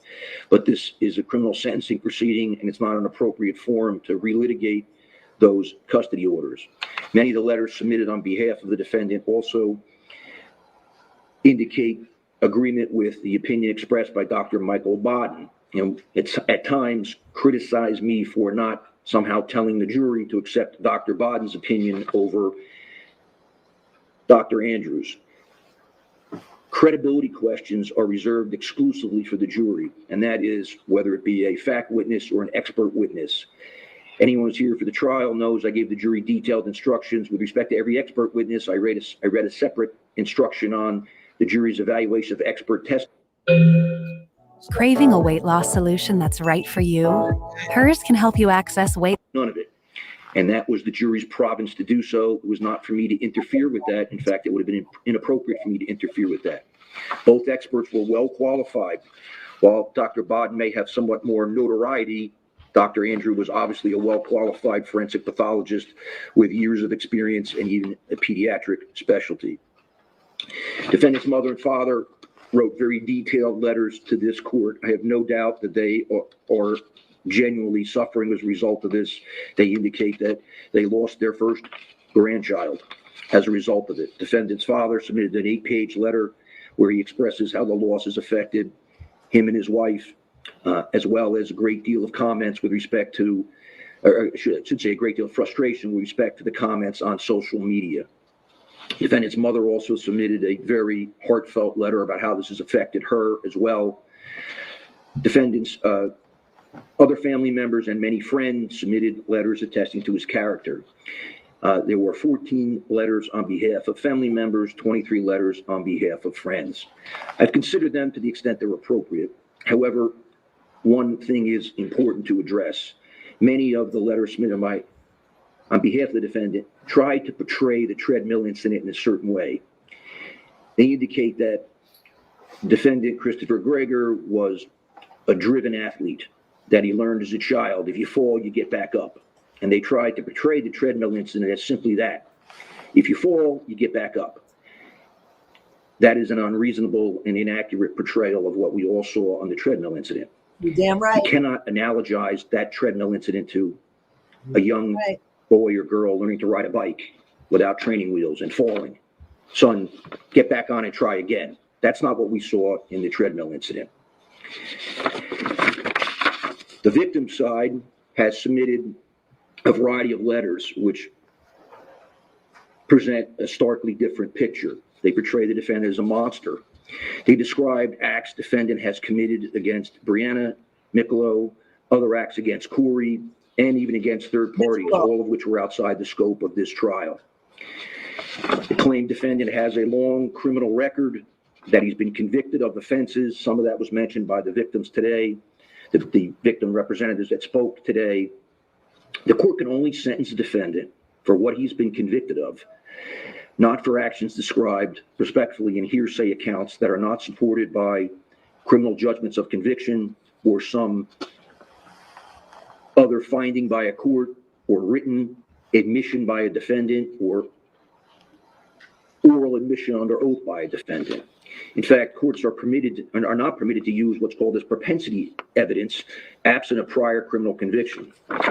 The state has also submitted for my consideration a series of exhibits detailing police reports or at times reports from campus security officers at various colleges. The vast majority of those incidents appear not to have resulted in any criminal charges. A couple of incidents appear to have resulted in some criminal charges which were ultimately dismissed. And as I say, the pre-sentence investigation report would include anything that would result in a conviction, even something as simple as a municipal ordinance or a DUI. Every day when I do sentencings, I see someone has a DUI in this state or other states. There's no DUIs listed on defendants' criminal history. Because his dad covered them up. Some of the things that the state has submitted are relatively minor. A campus security report of a security guard going to a dorm room, finding 8 or 9 students and a bunch of empty cans of beer. Even if that were accurate and proven and something I could consider, it's really not of much consequence. Some of the other things are a little less flattering. There's police reports from all the states that Ms. Lento indicated. But as I said, it appears almost none of them resulted in charges, and there were no convictions if there were any charges. The state relies upon a rather outdated case called State versus Green from 1973, asking me to rely upon these things so I can get a composite picture of the whole person. And in that older case, our courts used to consider that a judge could rely upon charges that have been brought and dismissed to determine whether or not the defendant was deterred from future conduct. In other words, you were fortunate enough to have the charges dismissed, therefore you should be deterred from future criminal conduct. And while that sounds rational enough, our Supreme Court in 2015 made clear that that is not proper for a sentencing judge. In State versus KS 220 New Jersey 190 at 199, a 2015 New Jersey Supreme Court case, our Supreme Court made clear that it is disapproving of Green insofar it allowed courts to consider arrest or dismiss charges as it relates to deterrence. It made clear that deterrence is directed at people who have been convicted of wrongful acts or have otherwise admitted wrongful acts. I don't mean admitted them in a line in a police report. I mean admitted them under oath or admitted them in a written statement or a Mirandized statement or something to that extent. So while everyone tries to paint a very unflattering picture of the defendant, I don't have the luxury of considering those hearsay documents. There's plenty of times here that a police report's been inaccurate. Many of the incidents submitted by the state involve allegations of campus security officers about 6, 7, 8, 10 students, of which the defendants once mentioned. So whether they're accurate or not, there's not accurate proof before me to rely upon those. There's also been some suggestion about, in some of the letters submitted, about favoring one side or the other in this trial. Let me make clear, I had no prior involvement or knowledge of Mr. Gallucci. I never met him prior to the first time he appeared for Mr. Gregor. I have no knowledge of the Gregor family or anyone associated with the Gregor family. If I did, I would have disqualified myself from the case, like I do every week when, for some reason or another, I know something about a person, a defendant, a case, a witness. There's plenty of other judges that I would just I would have the case sent to. So now I have to gauge in a consideration of the aggravating and mitigating factors that are presented here. The state is entitled to be a forceful advocate for its position, and it advocates that I find aggravating factors 1 or 2. Aggravating factor 1 is appropriate when considering the nature and circumstances of the offense and the role of the actor in committing the offense, including whether or not the offense was committed in an especially heinous, cruel, or depraved manner. Aggravating factor 2 is appropriate when the gravity or seriousness of the harm inflicted on the victim, including whether or not the defendant knew that the victim was particularly vulnerable or incapable of resistance for a variety of reasons: advanced age, ill health, extreme youth, like Corey being young, or for any other reason was substantially incapable of exercising normal physical or mental power of resistance. So at first review, clearly you could say that those factors factually apply, and they do factually apply. But the analysis is not that simple. The question is whether they legally apply such that I can find them for the purposes of sentencing. Again, I don't have the luxury of expressing a personal opinion. I'm guided by our sentencing statute and the Supreme Court and appellate precedents, which I must follow. It's well settled that elements of a crime, including those that establish its grade, may not be used as a judge as aggravating factors for sentencing of that particular crime. Our Supreme Court has said to do so would result in impermissible double counting. In other words, counting the element of the crime and then increasing the sentence by saying it's particularly heinous or cruel. State versus Lawless, 214 New Jersey, 594 at 608, a 2013 case. State versus Krumphold, K-R-O-M-P-H-O-L-D, 162 New Jersey, 345, 353, a 2000 case. Our Supreme Court has said that sentencing courts must scrupulously avoid double counting facts that establish the element of a relevant offense. State versus Fuentes, 217 New Jersey, 57 at pages 74 and 75, a 2014 case. Ms. Lento argues that the acts in this case go beyond the elements of the offense, and she's a zealous advocate and she's entitled to argue that. However, with respect to the heinous nature of the acts, aggravating factor 1, whether something's heinous, cruel, or depraved, the jury instruction on endangering the welfare of a child contained various elements that the state had to prove beyond a reasonable doubt. Included in that element was cruelty. In fact, that appeared on page 16 of the jury charge, and it has a long definition of note, includes inflicting upon a child unnecessary suffering or pain, either mental or physical. The willful act of omission or commission whereby unnecessary pain and suffering, whether mental or physical, is caused or permitted to be inflicted on a child. Or exposing a child to unnecessary hardship, fatigue, mental or physical strains that tend to injure the health or physical and moral well-being of the child. Also, a detailed definition of abused, which is substantially similar.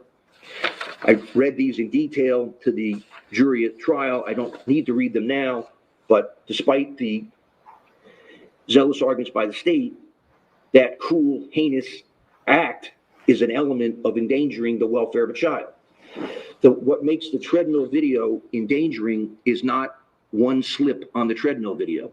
Now, although no one's specifically said this, I guess it could be argued that endangering the welfare of a child applies to a victim under the age of 18. And this could have happened to someone who was 16 or 17, and therefore, because Corey was 6 and a small child, that makes it worse. That's right. But this type of abuse wouldn't have been successful, for lack of a better term, on a 16 or 17-year-old. A 16 or 17-year-old would have been able to run on a treadmill, would have known how to get back on.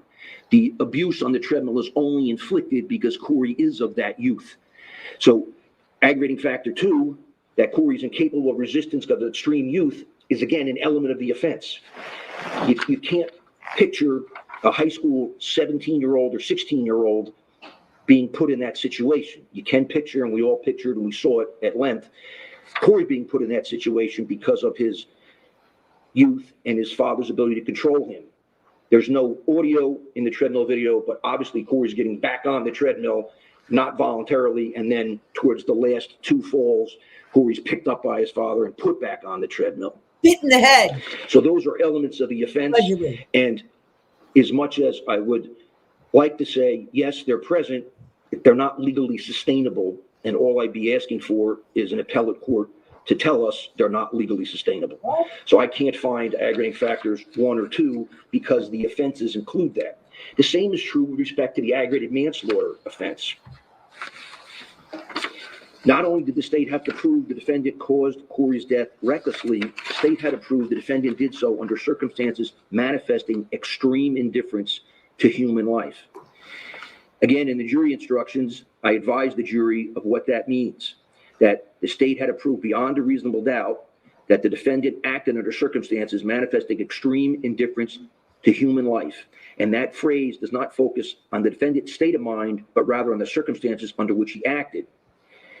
In light of all the evidence, the jury had to find beyond a reasonable doubt that the defendant's conduct resulted in a probability of death as opposed to a mere possibility of death. And if so, the jury could then find, as it did, that the defendant acted under circumstances manifesting extreme indifference to the value of human life. So, therefore, on the aggravated manslaughter charge, I can't say I'm going to double count and it was extremely heinous and cruel, because extremely heinous and cruel is an example of conduct manifesting extreme indifference to human life. And one of the reasons it's extremely indifferent is because it was perpetrated on a 6-year-old, 60-pound boy who obviously wasn't capable of resistance. So for those reasons, I respectfully disagree with the argument that I could find those factors. I can find aggravating factor 3, that the defendant is likely to commit a new offense. Based upon the defendant's disorderly persons offense record, based upon the defendant's attempt to influence his mother's testimony, which caused defense counsel to then forego calling his mother as a witness. His mother had testified at pretrial hearings before this court outside the presence of the jury. After one of those hearings, defendant, speaking to his mother on a recorded line from the Ocean County Jail, engaged in attempts which the state portrayed as attempting to influence or tamper with her testimony. The parties came in the next day outside the presence of the jury, or the next court day, and brought that to my attention, submitted a transcript to me, and the parties also indicated that the actual recording is worse than a reading of the cold transcript. I'm permitted to consider that because that was evidence on this record and shows someone who, even in the course of the trial, with extremely effective and experienced criminal defense counsel, was still trying to undermine the criminal justice process. I'm also permitted to consider defendant's attempts to flee the jurisdiction after Corey's death on April 2nd, 2021. He did not simply leave the hospital and drive to, say, a relative's house or to some other location close by. Defendant drove all the way to Arkansas. I don't know, and I didn't allow an answer to the question of whether or not he was on the way to Mexico, because that would have been speculation, but he was, by Detective Sergeant Raymond Cole's testimony, 45 minutes from the Texas border. Never once in this case has anyone submitted there were any relatives in Texas or in Arkansas, but the behavior was, in an understatement, peculiar at least. This was not a defendant that left and went a few miles away. It's true the defendant did turn around at some point. His father testified at his father's urging to come back, likely because it made him look guilty, and it certainly did make him look guilty. I'm also entitled to consider, as aggravating factor 3, that the defendant committed these 2 separate acts on separate dates, that the treadmill video shows a callous display of the defendant towards Corey. In addition, despite a long prison sentence, the defendant can still commit new crimes while incarcerated. Someone who's violent, who lacks impulse control, who's motivated by anger, can reoffend while in a correctional setting against corrections officers, civilian corrections staff, medical staff, or other inmates, particularly if another person is vulnerable, incapable of resistance. But it's worth describing some other aspects of the treadmill video. We will, of course, focus on Corey's repeated falls on the video, what can be really described as the child being ejected off the video, almost like on a conveyor belt. And I remember the the reaction from the jurors when they first saw it. They sucked in their breath when they saw that. And then you see Corey getting back on and it happening again and again. In fact, even before the first fall, you see this young man get on a treadmill and run like he's a champion.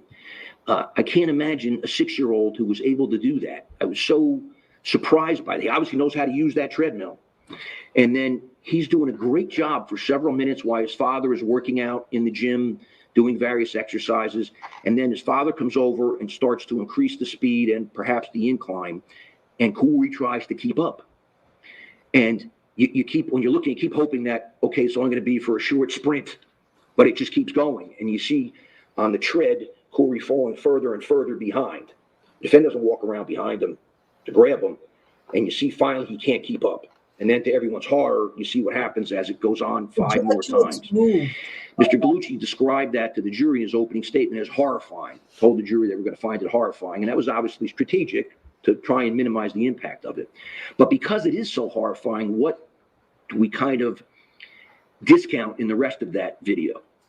It's actually 4 separate videos, but the totality of the circumstances from when Corey arrives at the apartment complex and goes into the gym with his father till he leaves.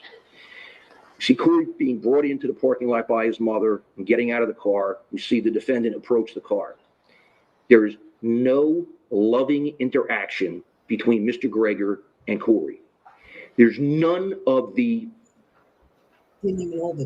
kindness you would expect to see from a father who claims to have left Baltimore, given up his career to come home to New Jersey and be a father. That's right. There's no little pat on the back, no hug, no high five to Corey. Corey goes right in, and the state alleges that defendant puts up 2 fingers to say you're 2 hours late, and that's your punishment.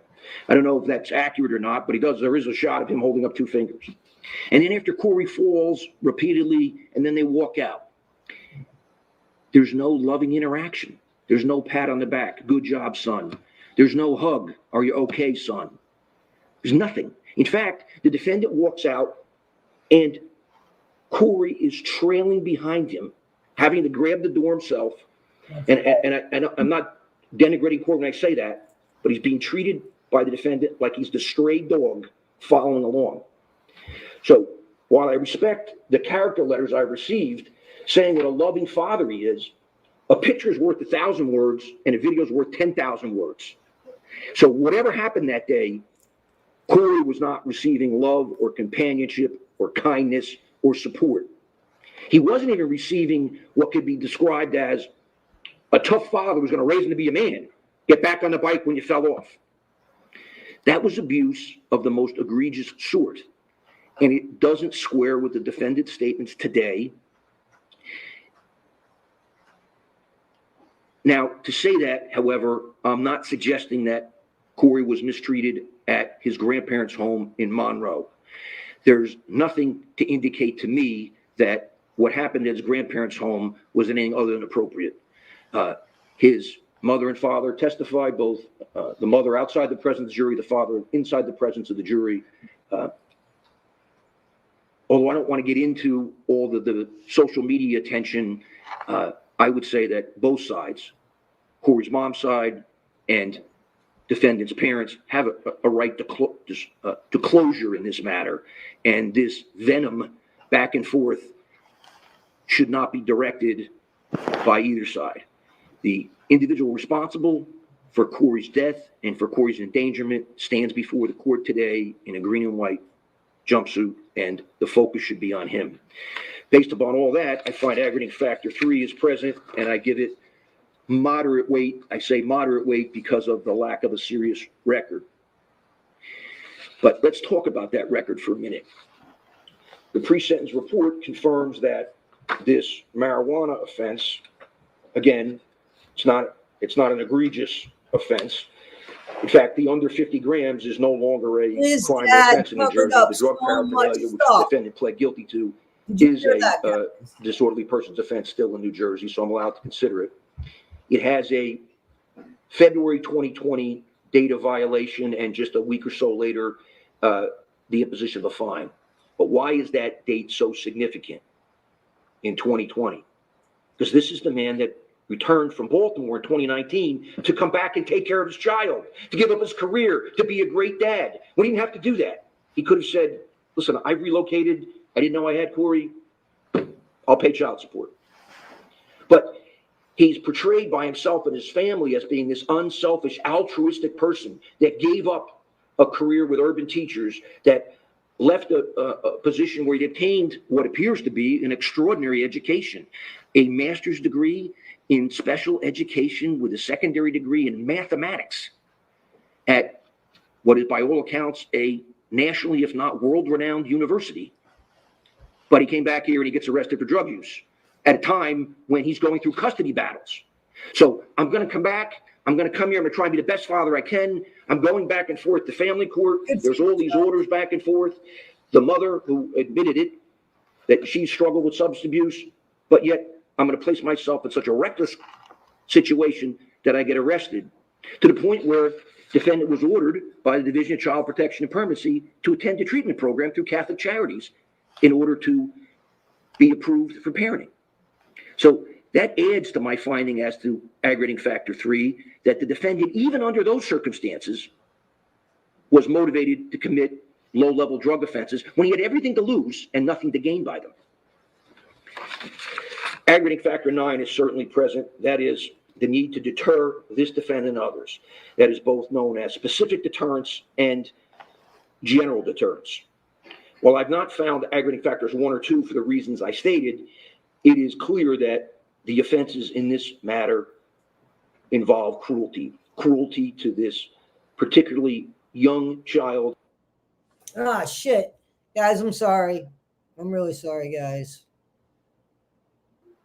Place heavy weight on aggravating factor 9, so it provides strong deterrent to this defendant, as well as strong deterrence to others who would commit crimes against children, particularly children of tender years such as Corey. Defendant's a big, strong individual. His family has repeatedly talked about his athletic prowess. He was not only a high school but a college football player. The pre-sentence report details his height and weight. 6'1", 220.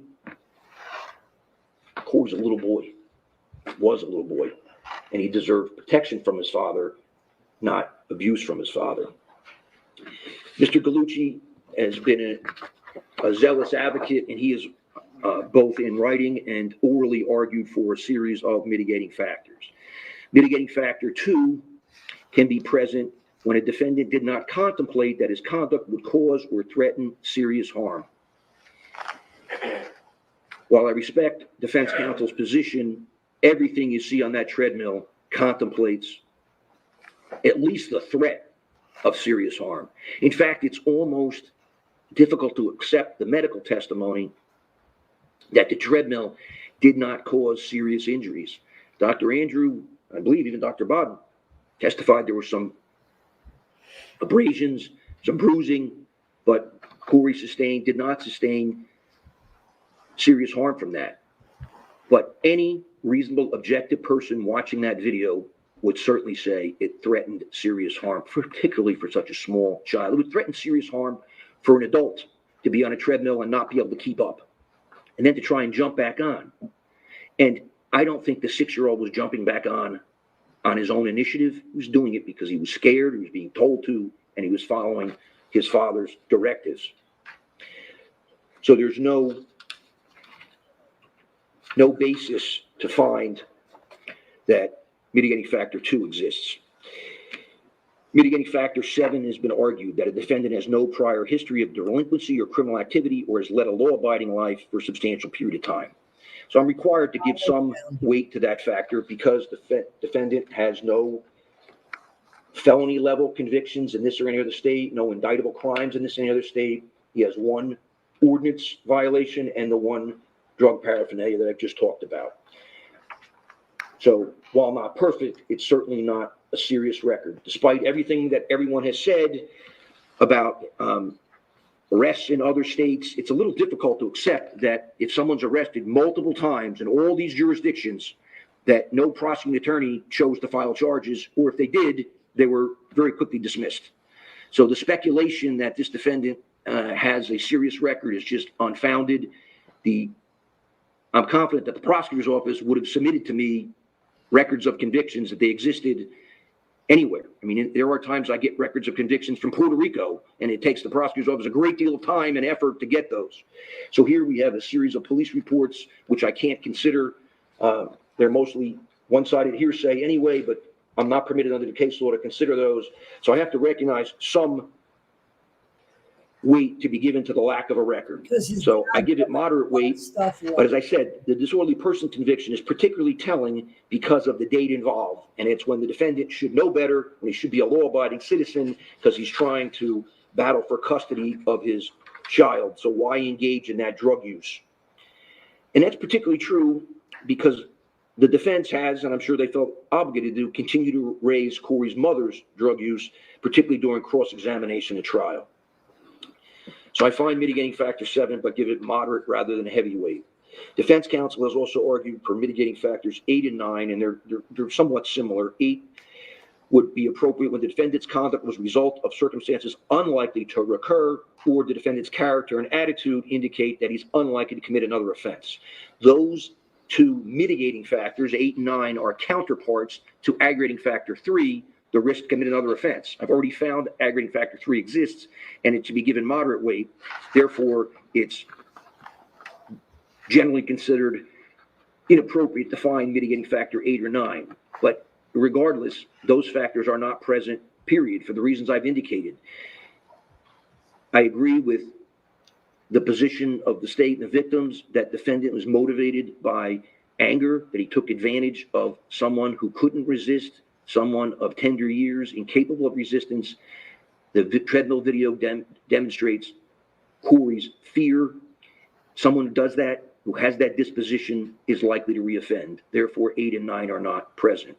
Although not argued, mitigating factor 11 is likewise not present based upon defendant's injuries as reported in the pre-sentence report, for the reasons I've indicated, that the sports injuries and the left ankle injury can certainly be addressed by medical staff in any correctional facility, and if not, that correctional facility would transport the defendant to a hospital to be treated. So therefore, those do not overcome or even lessen the presumption of imprisonment. Based upon all the foregoing, then, I'm clearly convinced that the aggravating factors substantially outweigh the mitigating factors. So now I need to impose sentence, and then I'll address the state's request for whether the sentence should be consecutive or concurrent. I've appreciated that everyone has asked me to impose the maximum sentence. And I appreciate the emotion that's involved, the comments, and you've heard many of the things I just said about the treadmill video and the cow's behavior. Imposing the maximum sentence is just legally unsustainable by me. There's no appellate court that would say someone with only a very, very minor criminal record should get the maximum. It just doesn't happen, despite the public perception that it should happen. So on count 2, aggravated manslaughter, I sentenced the defendant to the custody of the Commissioner Department of Corrections for a term of 20 years, subject to the No Early Release Act, New Jersey Statute 2C:43-7.2, such that he has to serve 85% of that sentence before being eligible for parole. On count 1, endangering the welfare of a child, a second-degree crime, I sentenced the defendant to the custody of the Commissioner Department of Corrections for a term of 5 years. The defendant has 885 days of jail credit. So I have to address the requests for consecutive sentences. Again, there's a great deal of guidelines the court has to follow and a great deal of Supreme Court case law on this. The factors involve, first, the principle that there should be no free crimes. Secondly, whether or not the crimes and their objectives were predominantly independent of each other. Whether the crimes involve separate acts of violence or threats of violence. Whether the crimes are committed at different times or separate places, rather than being committed so closely in time and place as to indicate a single period of aberrant behavior. Whether the crimes involve multiple victims, and whether or not the sentence to be imposed are numerous, meaning multiple counts. Here we have 2 counts. With the proviso, again, that can be no double counting of aggravating factors.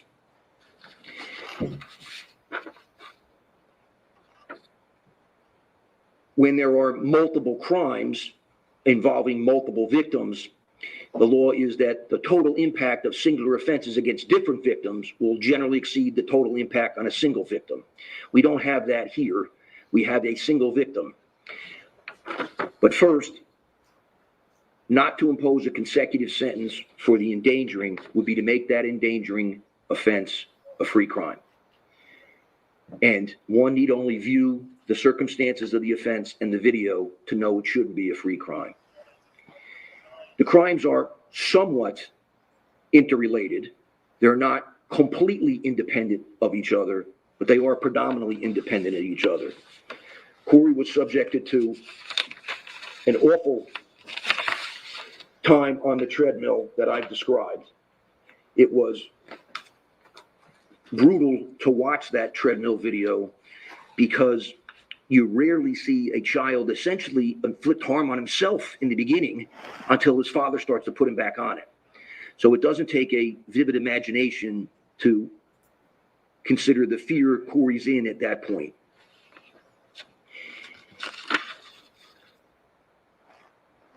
The two incidents are approximately 12 or 13 days apart, although they both occur in Barnegat.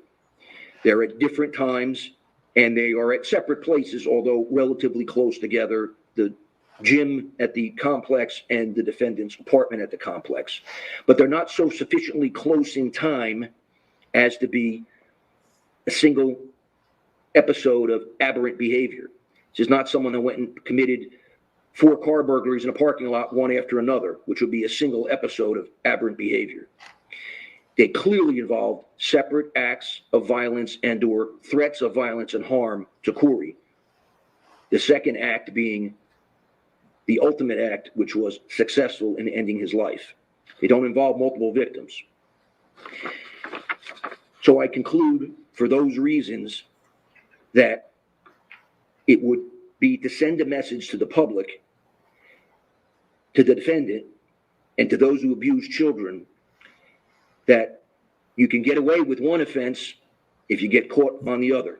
Yeah. And that's simply inappropriate for deterrent reasons in general, or specific deterrence in this case. And therefore I conclude that count 1 and 2 should be consecutive.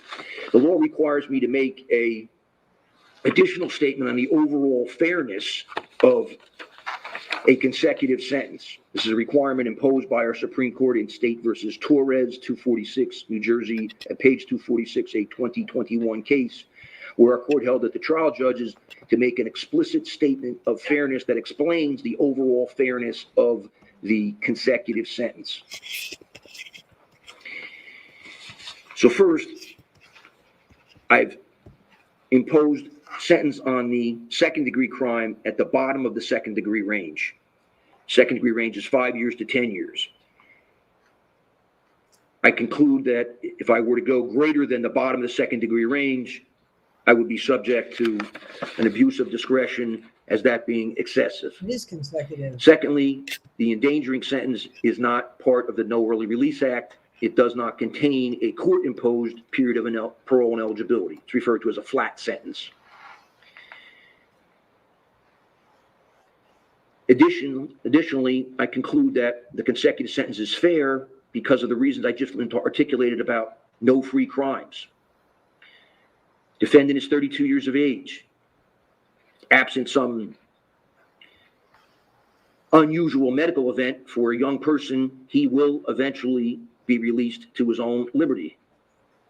He will eventually be a free man to walk around. Corey, of course, will not. That's right. So this is not the functional equivalent of a life sentence, despite the imposition of a consecutive sentence. It's also fair and just, given some of the testimony by Dr. Andrew, who testified in great detail about this, got down off the witness stand, went to the large screen TV and pointed out the bruising all over Corey's body, and testified about the injuries and bruising of different ages in different levels of healing, demonstrating the doctor's concern about ongoing abuse. We had pretrial hearings about this. The state in count 1, endangering originally alleged abuse, was occurring from December of 2020 through March of 2021 up through the date of Corey's death. I concluded that, really to protect the defendant's right to a fair trial, I concluded that many of the other incidents were attributed to normal childhood activities. Going hiking and getting a branch and it comes back from a shrub into the tree, playing sports. And because there was what I found to be insufficient medical documentation or medical testimony that those instances were attributed to abuse, I did not allow them in. But Dr. Andrew, who did not testify in that pretrial hearing, but testified later, was very compelling about those levels of injury and their different states of healing. Kids get bumps and bruises. Corey had more than bumps and bruises that you would see on a 6-year-old. So for all the foregoing reasons, I conclude the imposition of a consecutive sentence is overall fair under the circumstances of this case.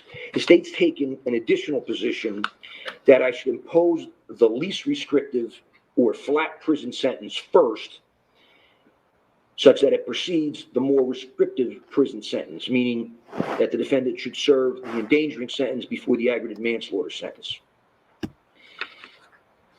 There's a very difficult legal analysis associated with that. I rely upon State versus Ellis. It's a television case from 2002, 346 New Jersey Super 583. And a Supreme Court opinion in State versus Pierce, Pierce, 220 New Jersey 205, and Supreme Court decision from 2014. It is legally possible. In fact, what the Ellis case says is, while it's not illegal, it's difficult to justify. And it typically runs afoul of certain sentencing guidelines, and it may interfere with the expertise of the parole board in determining when a defendant should be released on parole. I agree. I agree. Based upon both of those decisions, I conclude that I cannot impose the least restrictive sentence first without engaging in an abuse of discretion. So therefore, I direct that the No Early Release Act sentence on the aggravated manslaughter count run first, followed by the flat sentence on the endangering count, such that the aggregate sentence is 25 years and that the jail credit of 885 days comes off the aggregate sentence. Another condition of the No Early Release Act is that defendant shall serve a 5-year period of parole supervision upon release, that he shall provide a DNA sample and pay for the cost of same. There are 2 $50 victim of crime compensation assessments, 2 $75 safe neighborhood assessments, 1 $30 law enforcement training and equipment fee. The superintendent of the institution where defendant is incarcerated shall draw sufficient monies in an amount not to exceed 1/3 of the inmate's total income as may be required to pay these assessments.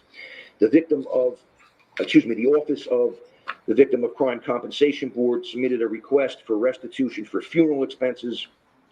There's been testimony during the course of the case about whether or not defendant's parents paid for funeral expenses, whether or not the Ms. Michelot's family paid for them through the VCCO office. I've considered, am I supposed to hold a hearing on that? And I conclude that the parties need closure in this matter. They don't need another hearing on whether or not those expenses actually went to the funeral, or and the VCCO letters also refers to some other expenses not associated with the funeral that may not be directly attributable to defendant's conduct. If these were out-of-pocket expenses by anyone qualifying as a victim, I'd be inclined to consider them further. The Office of the Victim of Crime Compensation Board exists for the benefit of victims. It charges, the defendants are assessed, like this defendant's been assessed, 2 penalties for that, to fund that. And I conclude at this point that it's not appropriate to order that restitution because of the questions concerning who paid for the funeral. And more importantly, I would have to do an analysis of the defendant's ability to pay now or in the future. He's been incarcerated for the last 885 days. He's been unemployed. He clearly has no ability to pay now, and he has little ability to pay for the next 25 years.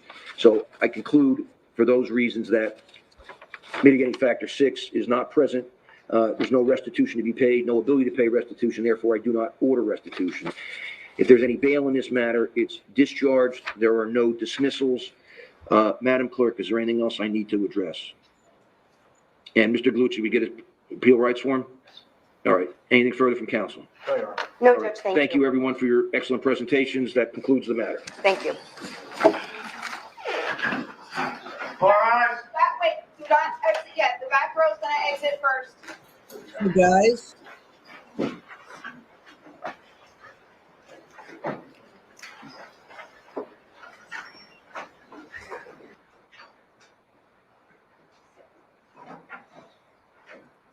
Guys, what do you think? Oh, guys.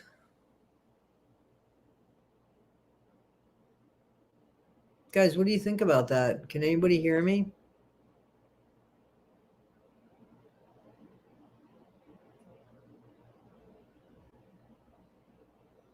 Is anybody around?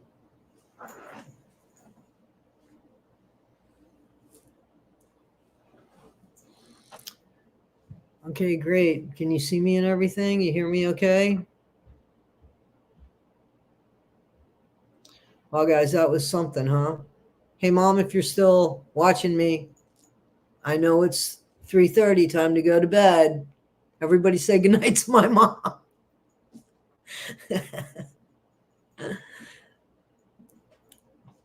Guys, anyway, we love you, Mom.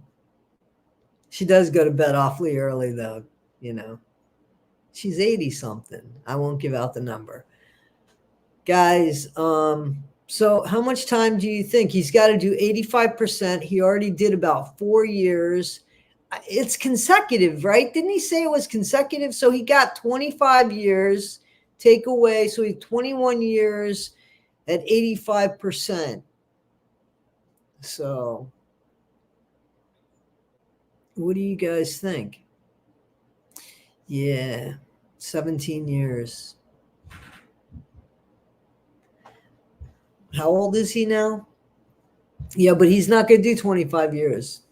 He's not going to do 25 years. First of all, he said 20 years, no early release. Okay, 20 years. How old is shit. How old is Christopher Gregor? He's still going to be a young guy when he gets out. You know what I'm saying? Like, he's still going to be a young guy when he gets out. But here's the thing, you know, they don't like what he did they don't like what he did in prison. I would think that, you know, they're not going to like who he is as far as who his dad is. So I wonder how that's going to work. I watched some of those I watched like Jumpsuit Pablo. He has like people inside that share video with him from like prisons and jails and stuff. So maybe he's going to do something on this. Yeah, I don't understand.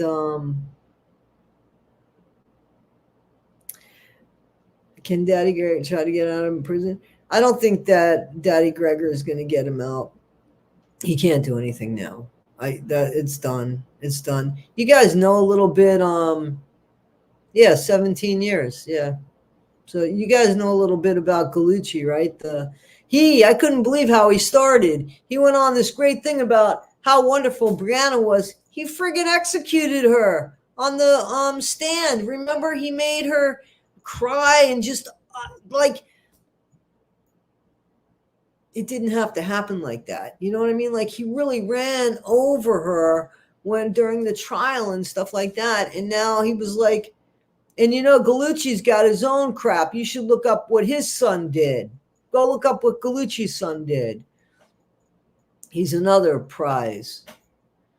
He was whining about his foot and needs care. Yeah, he sprained his ankle, I heard, right? Ridiculous. In the meantime, his son, and I don't know why the judge couldn't mention one time that he bit the kid in the head, or that it appeared that he bit the kid in the head. He didn't kiss him. He'll get a beat down when the other prisoner. I hope so. I really hope that he gets a beat down, because here's the thing. I don't think this guy learned. I don't think this guy learned anything. I really don't. I think he's the only thing that guy's sad about is that he got caught. Yeah, not only Holly Jolly, but you guys got to thank CSI. She's on here too. So it's Piper. Her name's Piper, but it does say CSI here. So I am supposed to do an interview tomorrow with Rebecca Michelot, which is it's not gonna be a live interview, because I always think that, I want people to say what they want to say, but I also want to give them the opportunity to do takebacks in case they just want to vent, And I did that with Brianna. More importantly, also, Brianna, the sentencing was coming up, and I didn't want Brianna to say or do anything that was going to hurt that. So that's why, and also I'm very distracted with this, and it's such a serious matter. I'd really rather not have the comments in there. And as we know, Rebecca is she's very active in our comments. So if you guys were to ask her questions, I'm sure that she would answer them in the comments. But I'm going to reach out to her. CSI, there it is. CSI, crowdsourced illuminations, helped me out. So thank you. Shout out. Oh, let me fix my thing on my phone, guys. So I put my no disturb, but I have to get platinum. I didn't think about commercials. I didn't think about the commercials. I never minded the commercials because, they pay me. So I was like, yeah, all right, I can deal with the commercials. A lot of heavy thinking. Yes. Unbelievable.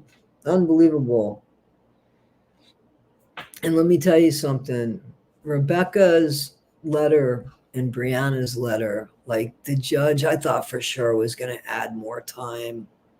I thought the judge for sure was going to add more time because that was gut wrenching. I don't understand that. No, how about saying this? So I have a headache, but that's from crying. I always get a headache when I cry. So, but it was just those letters, man, were they heartbreaking? They were heartbreaking. And guys, please go to Justice for Corey, the Facebook page, right? The Justice for Corey Facebook page is very she'll keep us up to date on everything. And it just shows support. You get headaches when you cry too. Teddy, please tell people the 20-year portion, what? Does not allow early release per the judge. So Lisa D says, Toddy, please tell people the 20-year portion does not allow early release per the judge. So 20 years doesn't allow the early release. So where's he taking the 4 years that he's already served from? Which sentence did he take that from? Do we know? And I saw Nina in the chat, but I didn't want to talk over what the judge was saying. Always appreciate another content creator coming on over and giving support. It's always so nice and kind. I love that. Guys, by the way, I put up a pretty interesting video, I thought, earlier today, just right before this. Sorry. I was putting one up and Danny came out and she wanted to go out. And I said that on the video. I'm like, I'm going to take advantage because she wants to go out. But then I didn't go with that video. So anyway, it talks about content creators and the responsibility of content creators. And also there is a video, just so you guys know, of Sarah's side of the story from Fancy and Sarah. That side of the story on what is it? Uncorked with Brandy, Brande. She doesn't have a lot of subscribers, but it's a really good interview. I highly recommend it. You think Bree needs protection? Not that. Yes, you think so? And that's exactly what they do in jail or in prison is they try to protect the inmates. But I can only imagine that perhaps maybe some of Grandpa David Gregor's felons that he threw in there, right? Maybe they're just waiting on his son, Christopher, to come. I don't think time served is early release. Yeah, I don't think it's early release either. I just wanted he put he had the more, but he did the sentences separately, saying that he did the harsher sentence first, I thought, yes? Prison justice, prison punishment for Chris. Yep, Maggie, did you hear the judge? Maggie, I wish that. I'm not going to sing that because I'm just messing around with the song. I just realized the other verse. I didn't mean that. I thought he said no parole. I was very confused. I was with RL. I was very confused trying to figure out what was going on there, to be honest with you. 4 years was time served. Yeah, about 4 years was time served because he said, how much time do you already have?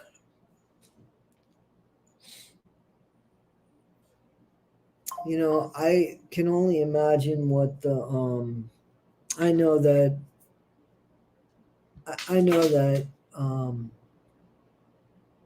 that Brianna and Rebecca have to be really disappointed. The worst bit is they offered him a deal at 30 and he knew better not to take that. He knew he was going to get less time. That's what sucks. You know what I'm saying? Like his confidence, his cockiness, his arrogance, like he knew. I bet you his dad had something to do with that. The laws need to change. They definitely need to change. I'm hoping that maybe Brianna's going to make a difference in her son's name, and that things will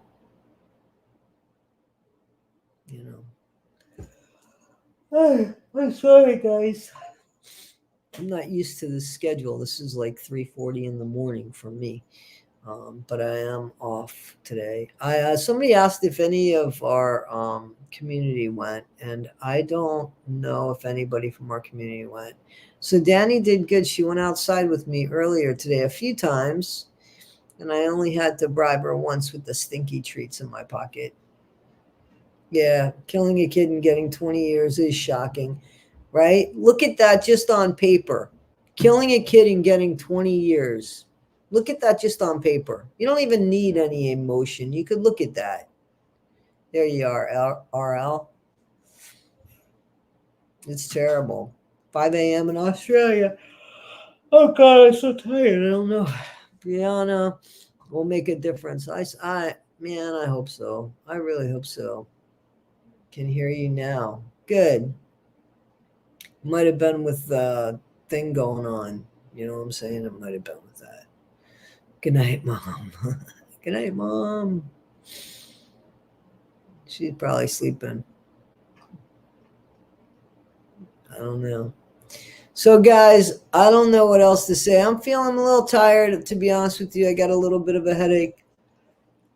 And my mom's, listen, guys, just so you know, my mom's not reading the comments. She's not reading the comments. I don't know if she's got her glasses on. I'm not making fun of you, Mom. I'll tell her what you guys said. I bet his daddy helped him. Well, he had an open CPS case prior to Corey. There was a girlfriend that he was living with, apparently, a girlfriend that he was living with. And I'm so sorry. A girlfriend that he was living with in the house, and she accused him of doing something to her child. So there was an open CPS case, and that is something that Rebecca Michelot had spoken about. But because this stuff wasn't anywhere in there, and he couldn't speak on that. He can only speak about what happened previous to. So that other case, like she said, was closed because the woman just left the state.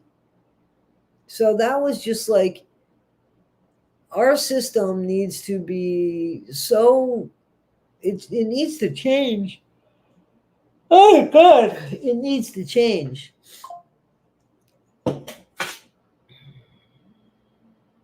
I'm very upset for the family. I think that that's just horrific, because what do they do? Like, do they supposedly agree that, do they supposedly, how are they ever going to accept what Christopher got? And the fact that Corey's not here, that will never, ever, ever sit well, ever.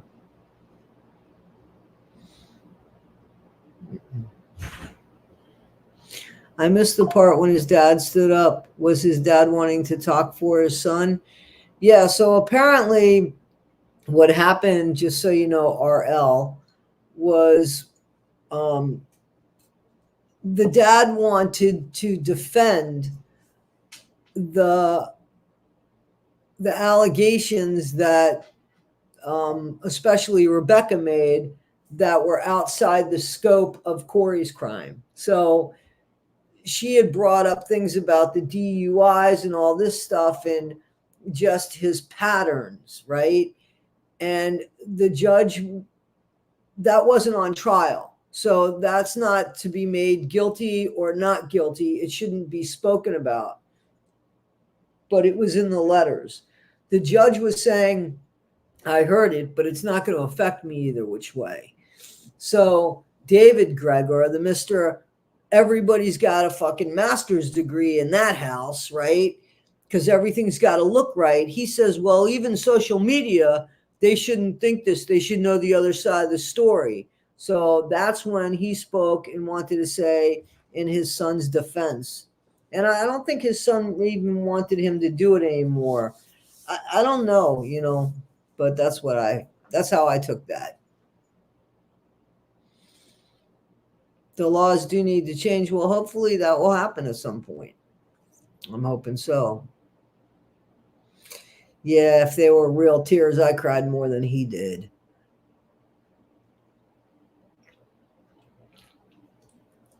I heard that they're just horrible people. The only person that was even halfway decent, my understanding, was the sister. And then when this happened, she wasn't even halfway decent. Because I know that Brianna, and I've done an interview with Brianna, guys. Those of you that don't know, if you would like to go ahead and check that out, it is on my channel. And it was a really nice interview. And Brianna had said that, I lost my train of thought there for a second.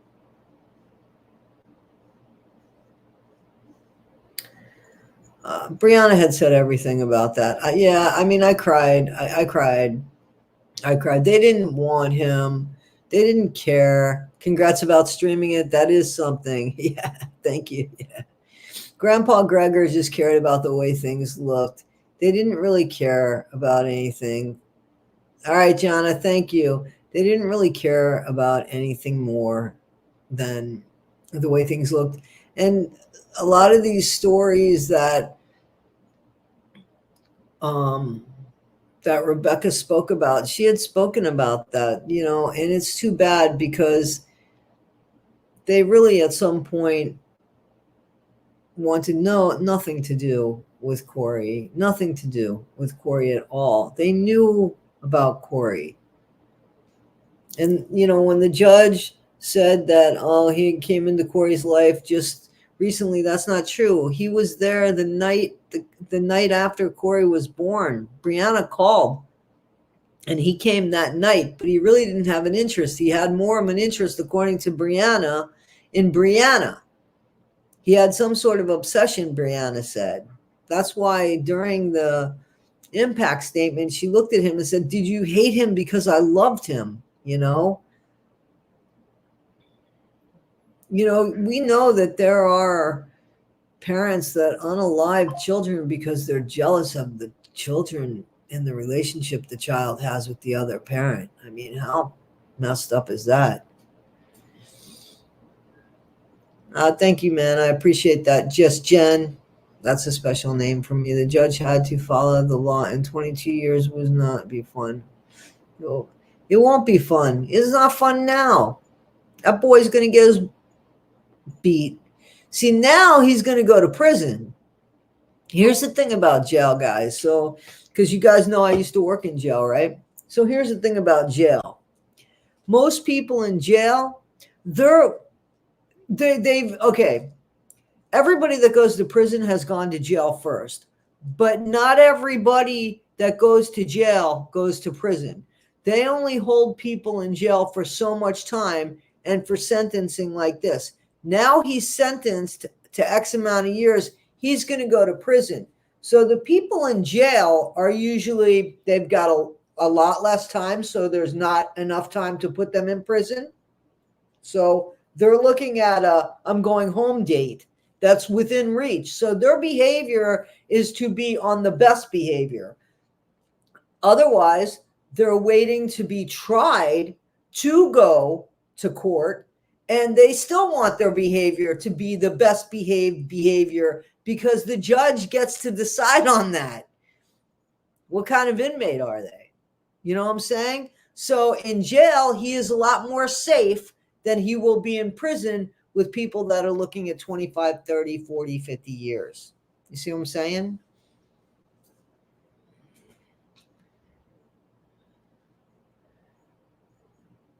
Who was in Sir Morbid's intro? Who was in Sir Morbid's intro?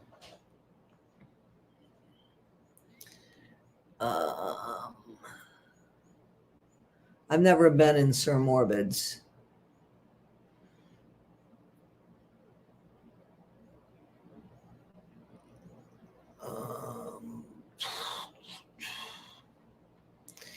Is manipulative and narcissist, in my opinion. He'll be fine in prison. I don't think he's going to be fine in prison. I think that his paperwork is dirty. He messed with the kid. He unalived the kid. And I think that nobody likes who his dad is. That's my opinion. We're going to see. We will find out. I've been wrong, man. I'm still waiting on Danny Masterson to get his ASS walloped. And it doesn't seem like he's getting anything done with him, because, he's out there playing pickleball. They will take care of him. You think they will take care of him? You're very welcome, Sarah Miles.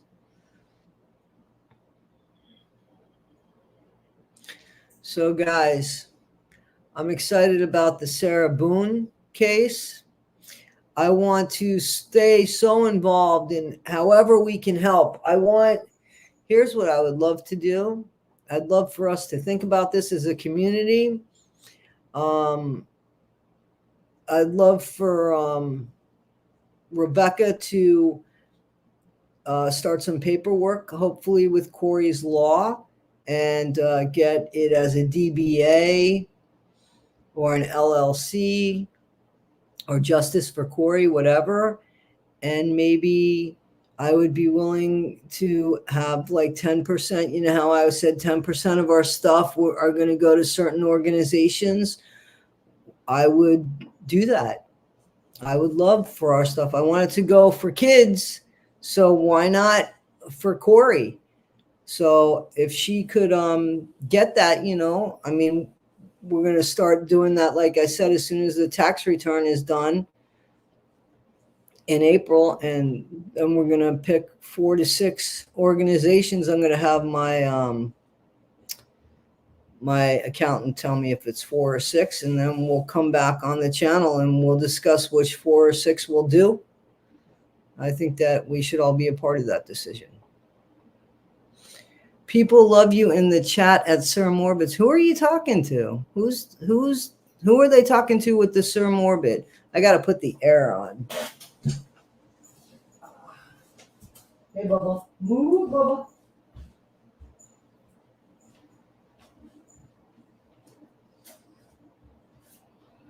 Hi, Danny. Everybody wants to see you, Danny. Danny, Banani.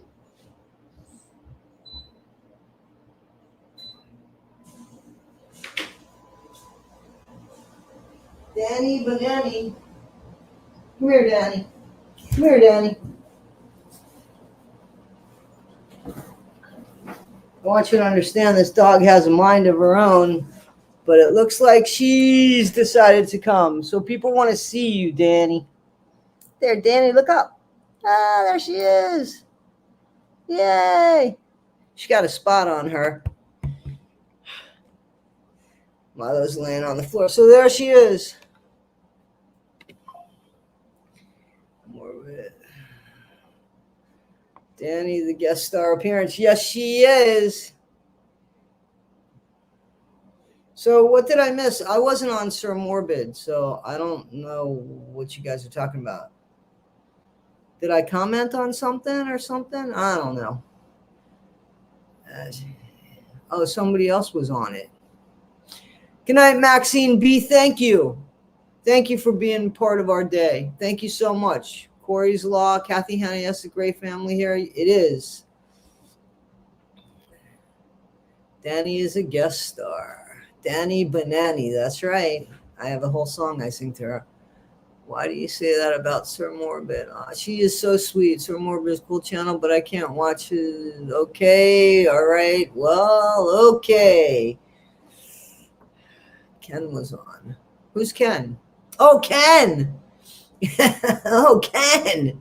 Hey, somebody did something here earlier. I didn't get to thank them because it was during the trial or the sentencing. I'm sorry, guys. Somebody sent memberships, got memberships. So thank you.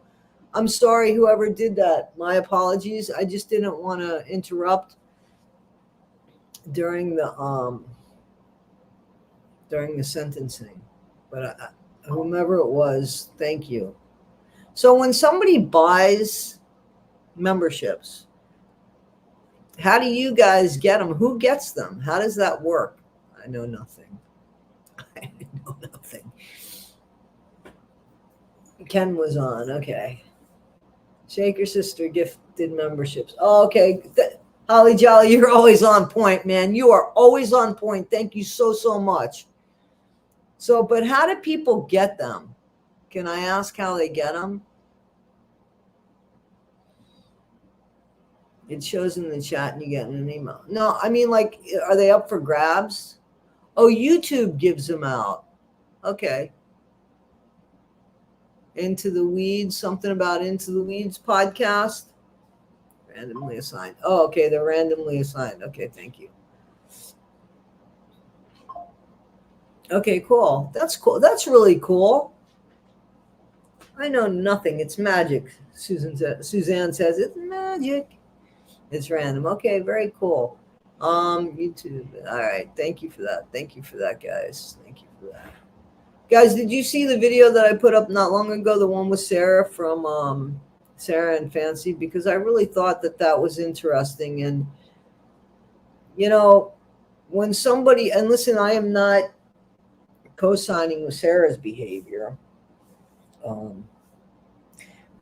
But again, I do think that when somebody is a stronger personality, they have a responsibility to either, however they lead people, you know, and I've really become disgusted at some of these content creators and the advantage that they take of people and the way that they treat people. And I felt kind of bad, you know, that happened with Sarah, because I mean, when we heard about it, you know, the majority of us knew, you know, oh man, she got sucked into something and then kind of just discarded. And, you know, guys, so when we really just have to be careful with who we give trust to, with who we give real estate to, or with time of our day. You know, I don't know. I know that I listen to a lot of things in the background, sometimes for noise, sometimes just for ideas of things. And yeah, she did file a false, she did. I think that she got caught up in the moment. That's not an excuse. Sarah's not a young child. Her behavior was not okay. I don't know if she's recognized her behavior,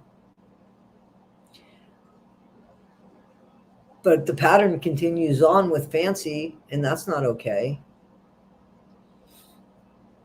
You know, I'm sorry, there's hair down here and it's bothering me. I got to pick it up. My dog loses a lot. This is your hair, Danny Banani. Danny Banani.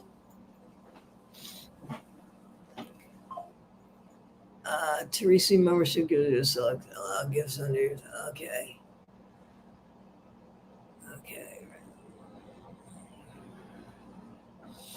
So, guys, what else? What do you think? Because I got to go to the bathroom, to be honest with you. Like, it's been a while. I got to pee already. It's puppy glitter. Yes, it is, but there's a lot of it. What did I miss? What did Ken say? I don't like Fancy. I'm reading that. I didn't say that. Was it cringe with Ken? Anybody know? Please sing the Danny Banani song. It's a song that Milo and I wrote. I can't listen to her. I have a retriever, not long enough. Yeah. Ken was on for like an hour. I know, like morbid stuff is on for a really long time.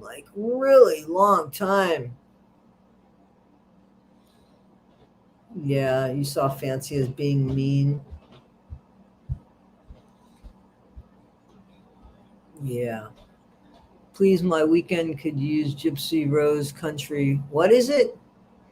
Country Roads. Country Road, yeah. Is Milo there? Can he come on camera? Well, he's sleeping, and to be honest with you, like you can only see like 3/4 of a minute. It's not the head. Like he's just laying in the doorway. Okay, there's his face. I'll show you a picture of my son. Come here, Milo. People want to see you. Look at the face, Milo. I hope you can see him. Who's that, Milo? Did you see him? Did you guys see the boy? I don't know if you saw him or not. I held the thing up. It's hard when you got about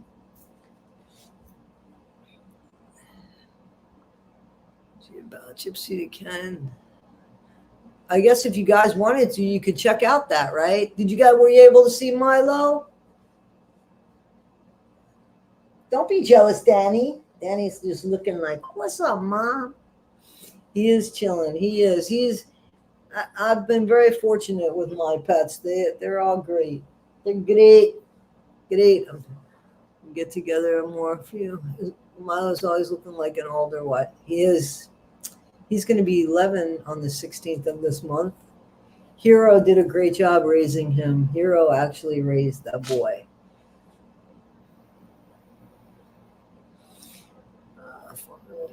Hi, Milo. Take care of your sissy and mommy. He does. He's a good boy. I'm glad Danny's doing better too. But I still don't want her jumping around because she can't do that because of the heartworm. But it's nice to see her out here, to be honest with you. Like, she's usually under the bed, but look, she's chilling out. Where is she? Chilling. I'm trying to get it. Hi. You see? Hi. I'm having a hell of a time. You see this? He's there. Ken came out of nowhere, and there were a lot of panelists. What happens is, apparently, if you can comment on his on his like streams, he'll get you on the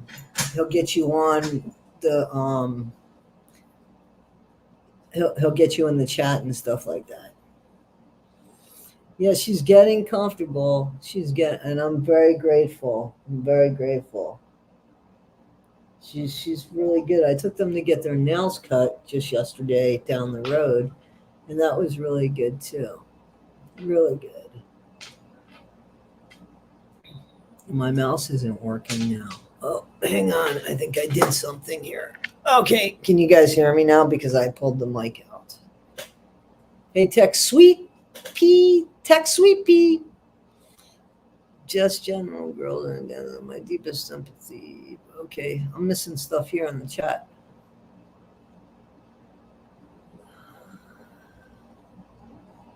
Hey, Guilty of Crime, how you doing? Jay's in the chat. I still want Gypsy to come on alive with you, Toddy. It would be so good. She's welcome to come on alive with me. Nobody's I only blocked one person. I'm very sad about today. Very, very sad about today. Into the Weeds podcast. Guys, I want to tell you, Into the Weeds podcast, that I caught your podcast and I really liked it. And I like some of that music that I would not necessarily hear anywhere else except on Into the Weeds podcast. So kudos to you guys. Those that don't know Into the Weeds podcast, hang on. Hang on one second. We'll put that there. Guilty of Crime. Yes, it went well. And we will collaborate soon. Thanks, Jay. I hope you got the interview and everything.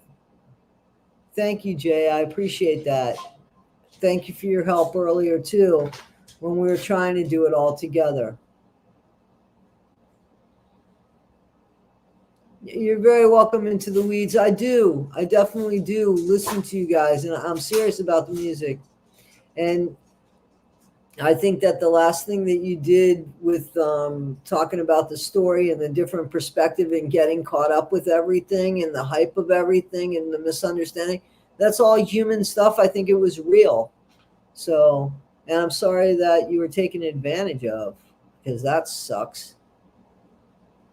So, guys, Into the Weed podcast, those were the people, just so you know, those were the people that actually, you know, I'm not talking out of pocket here, but one of the women, and it's a mother and daughter, paid for the hotel that Fancy and Sarah stayed in, but they weren't supposed to pay for the hotel. Guys, you should listen to their podcast so that they can tell you that story, because that was a surprise. So you should check out Into the Weeds podcast when they tell you their side of the story. And they have receipts, so I'm not talking out of pocket here. You know, and that's another reason why, you know, I'm not trying to pick on any content creators. But I know how you guys have been very kind to me. And I can only think that there will be people that will be kind to people like Fancy. And it would bother me and bothers me that people could take advantage of people just because they're kind. That's how you start making mean, uncaring people in the world. Why would you want to perpetrate that?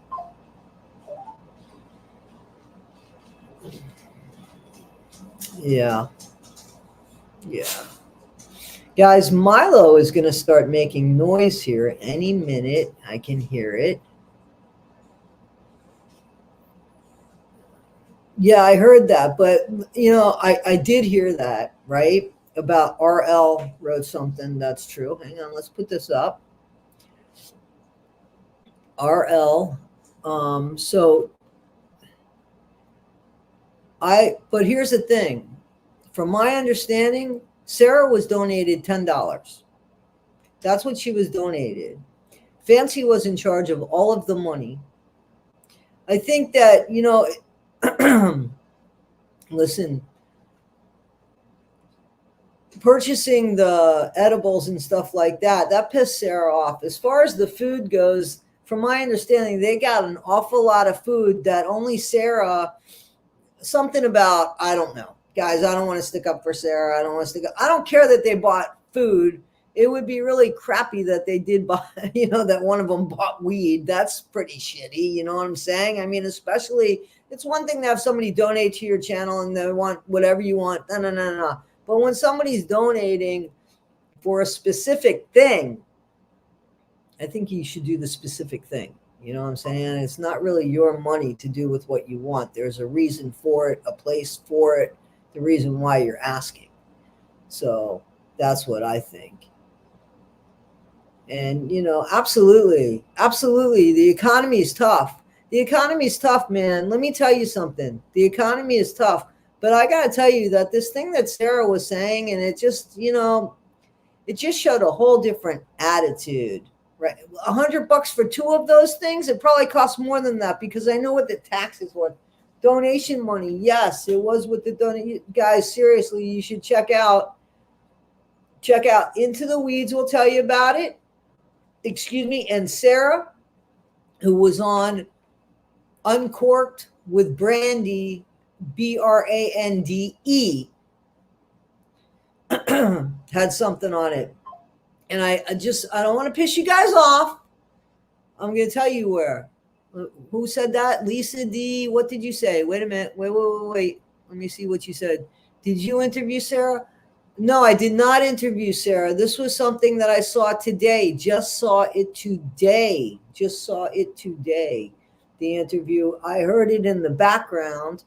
And I actually did a video on it, but I didn't take any of the footage and stuff like that because this little channel, it's a small channel. I know how hard it is to get subscribers. I don't like taking people's videos, and why I don't want the view from a channel that's trying hard to get subscribers. Let them get their subscribers. You know what I'm saying? That's how they grow. But so Into the Weed podcast, let me see if I could. Wait, hold on. I hit the wrong one. Oh, hang on. It keeps going up. So I'm trying to highlight it. Into the Weeds podcast. And they got some really decent music that you wouldn't hear elsewhere. And you guys know I used to own a recording studio, so I kind of like that. And then the other one was, I'm going to type it in here, okay? It was, hi Milo, Uncorked with Brandy. Uncorked with Brandy. And I'm not trying to upset you guys, but I have to say that I was watching, don't get mad, The Cutting Board Dawn. I was watching The Cutting Board Dawn. And she had snippets of this interview Uncorked with Brandy that she was going over, but the audio was really hard. So I just went on Uncorked with Brandy and listened to it there. And it's about 2.5 hours.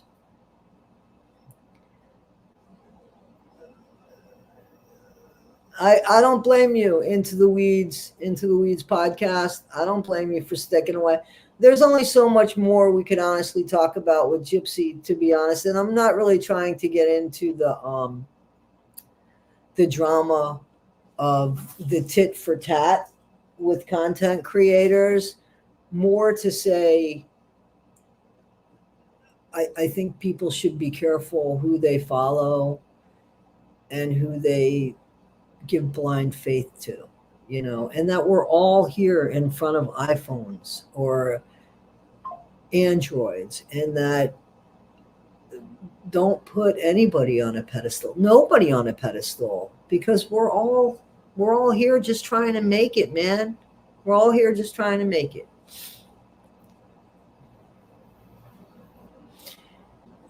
Any veteran active military can showcase their money on. There you go. Into the weeds. Any veteran active military. Hang on, guys. Hang on. This is really good, guys. I don't know if this applies to anybody in this community, but I think it's great. Any veteran, active military, or first responder can showcase their music on military broadcast radio. And some of these songs are really good. I haven't found one that I didn't like yet, to be honest with you. I love Anxious Aunt. That's why I feel like I can sing that song, because she was singing it too. But in all honesty, I was hearing Gypsy Rose, Country Roads in my head before Anxious Aunt said it. And then when she sang it, I was like, I should have sang it when I wanted to sing it. So then I just started singing it. I think those two girls are hysterical. They're cousins, from my understanding, in Australia. And I think they're so funny. I really do. I like them very much. Have a great day, Toddy. Tara Reid. Have a great day, Tara Reid. Is it that Tara Reid? Was people dogging her in Chat Love Shack? I don't know what's going on there. Be right back. Got to go give a gold medal to a colleague. It's the little things at work. So RL Froze apparently works in the Olympics. No, I didn't say that. I was joking. I was joking.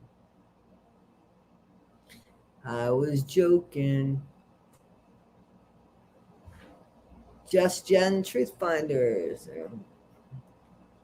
Tony Orlando singing Gypsy Rose.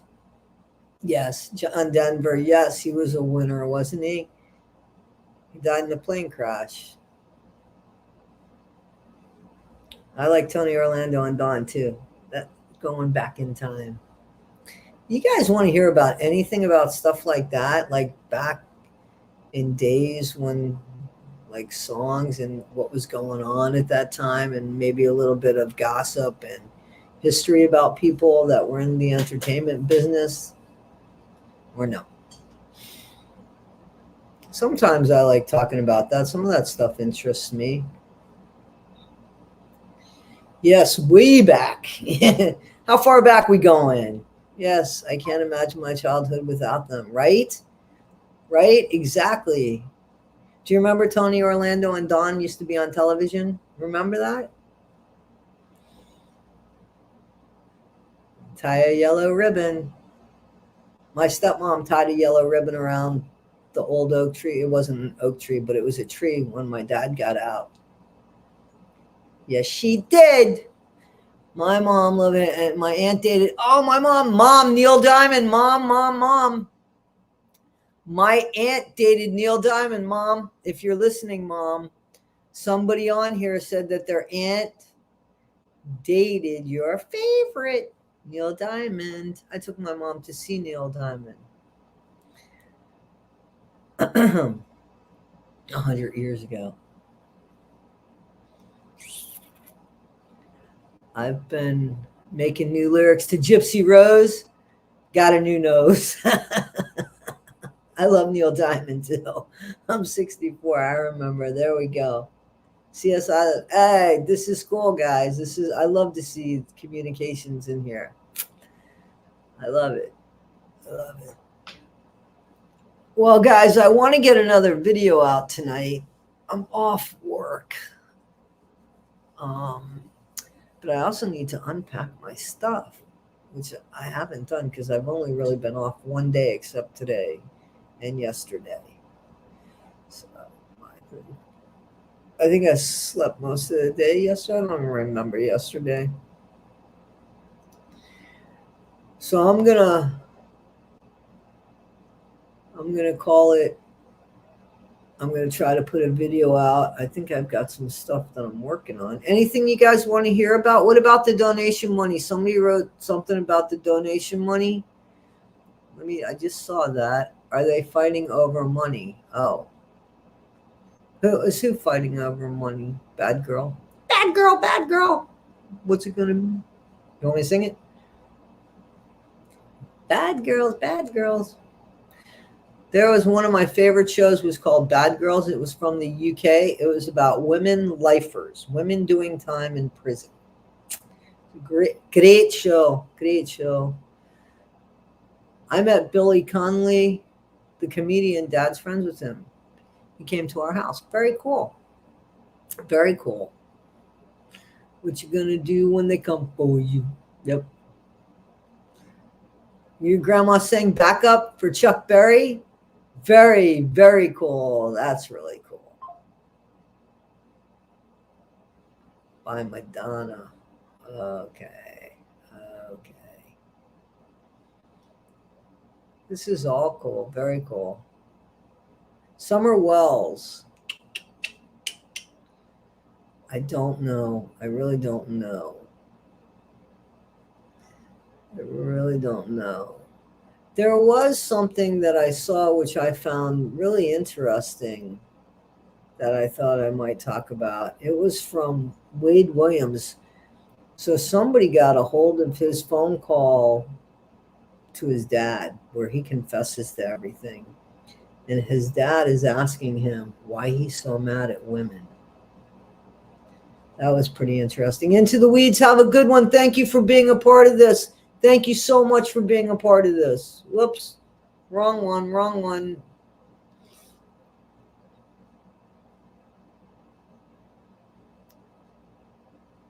Your mom went to high school with Diana Ross. She's amazing. She is amazing.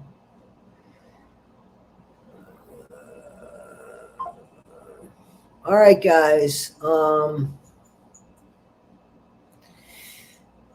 going to call it a live stream, my longest live stream. And I'm going to thank everybody for being a part of this and tell you how much I appreciate you guys.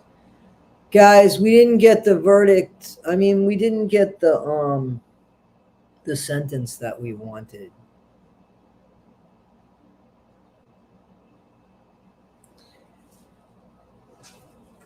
I mean, what do we say about that? I just pray that the Michelot family can find peace with the sentence that they got. All right, guys, I'm going to end this. I'm going to say have a good one, and I'll speak to you real soon, guys. Thank you so much again for being a part of this. I so appreciate it, guys. Take care.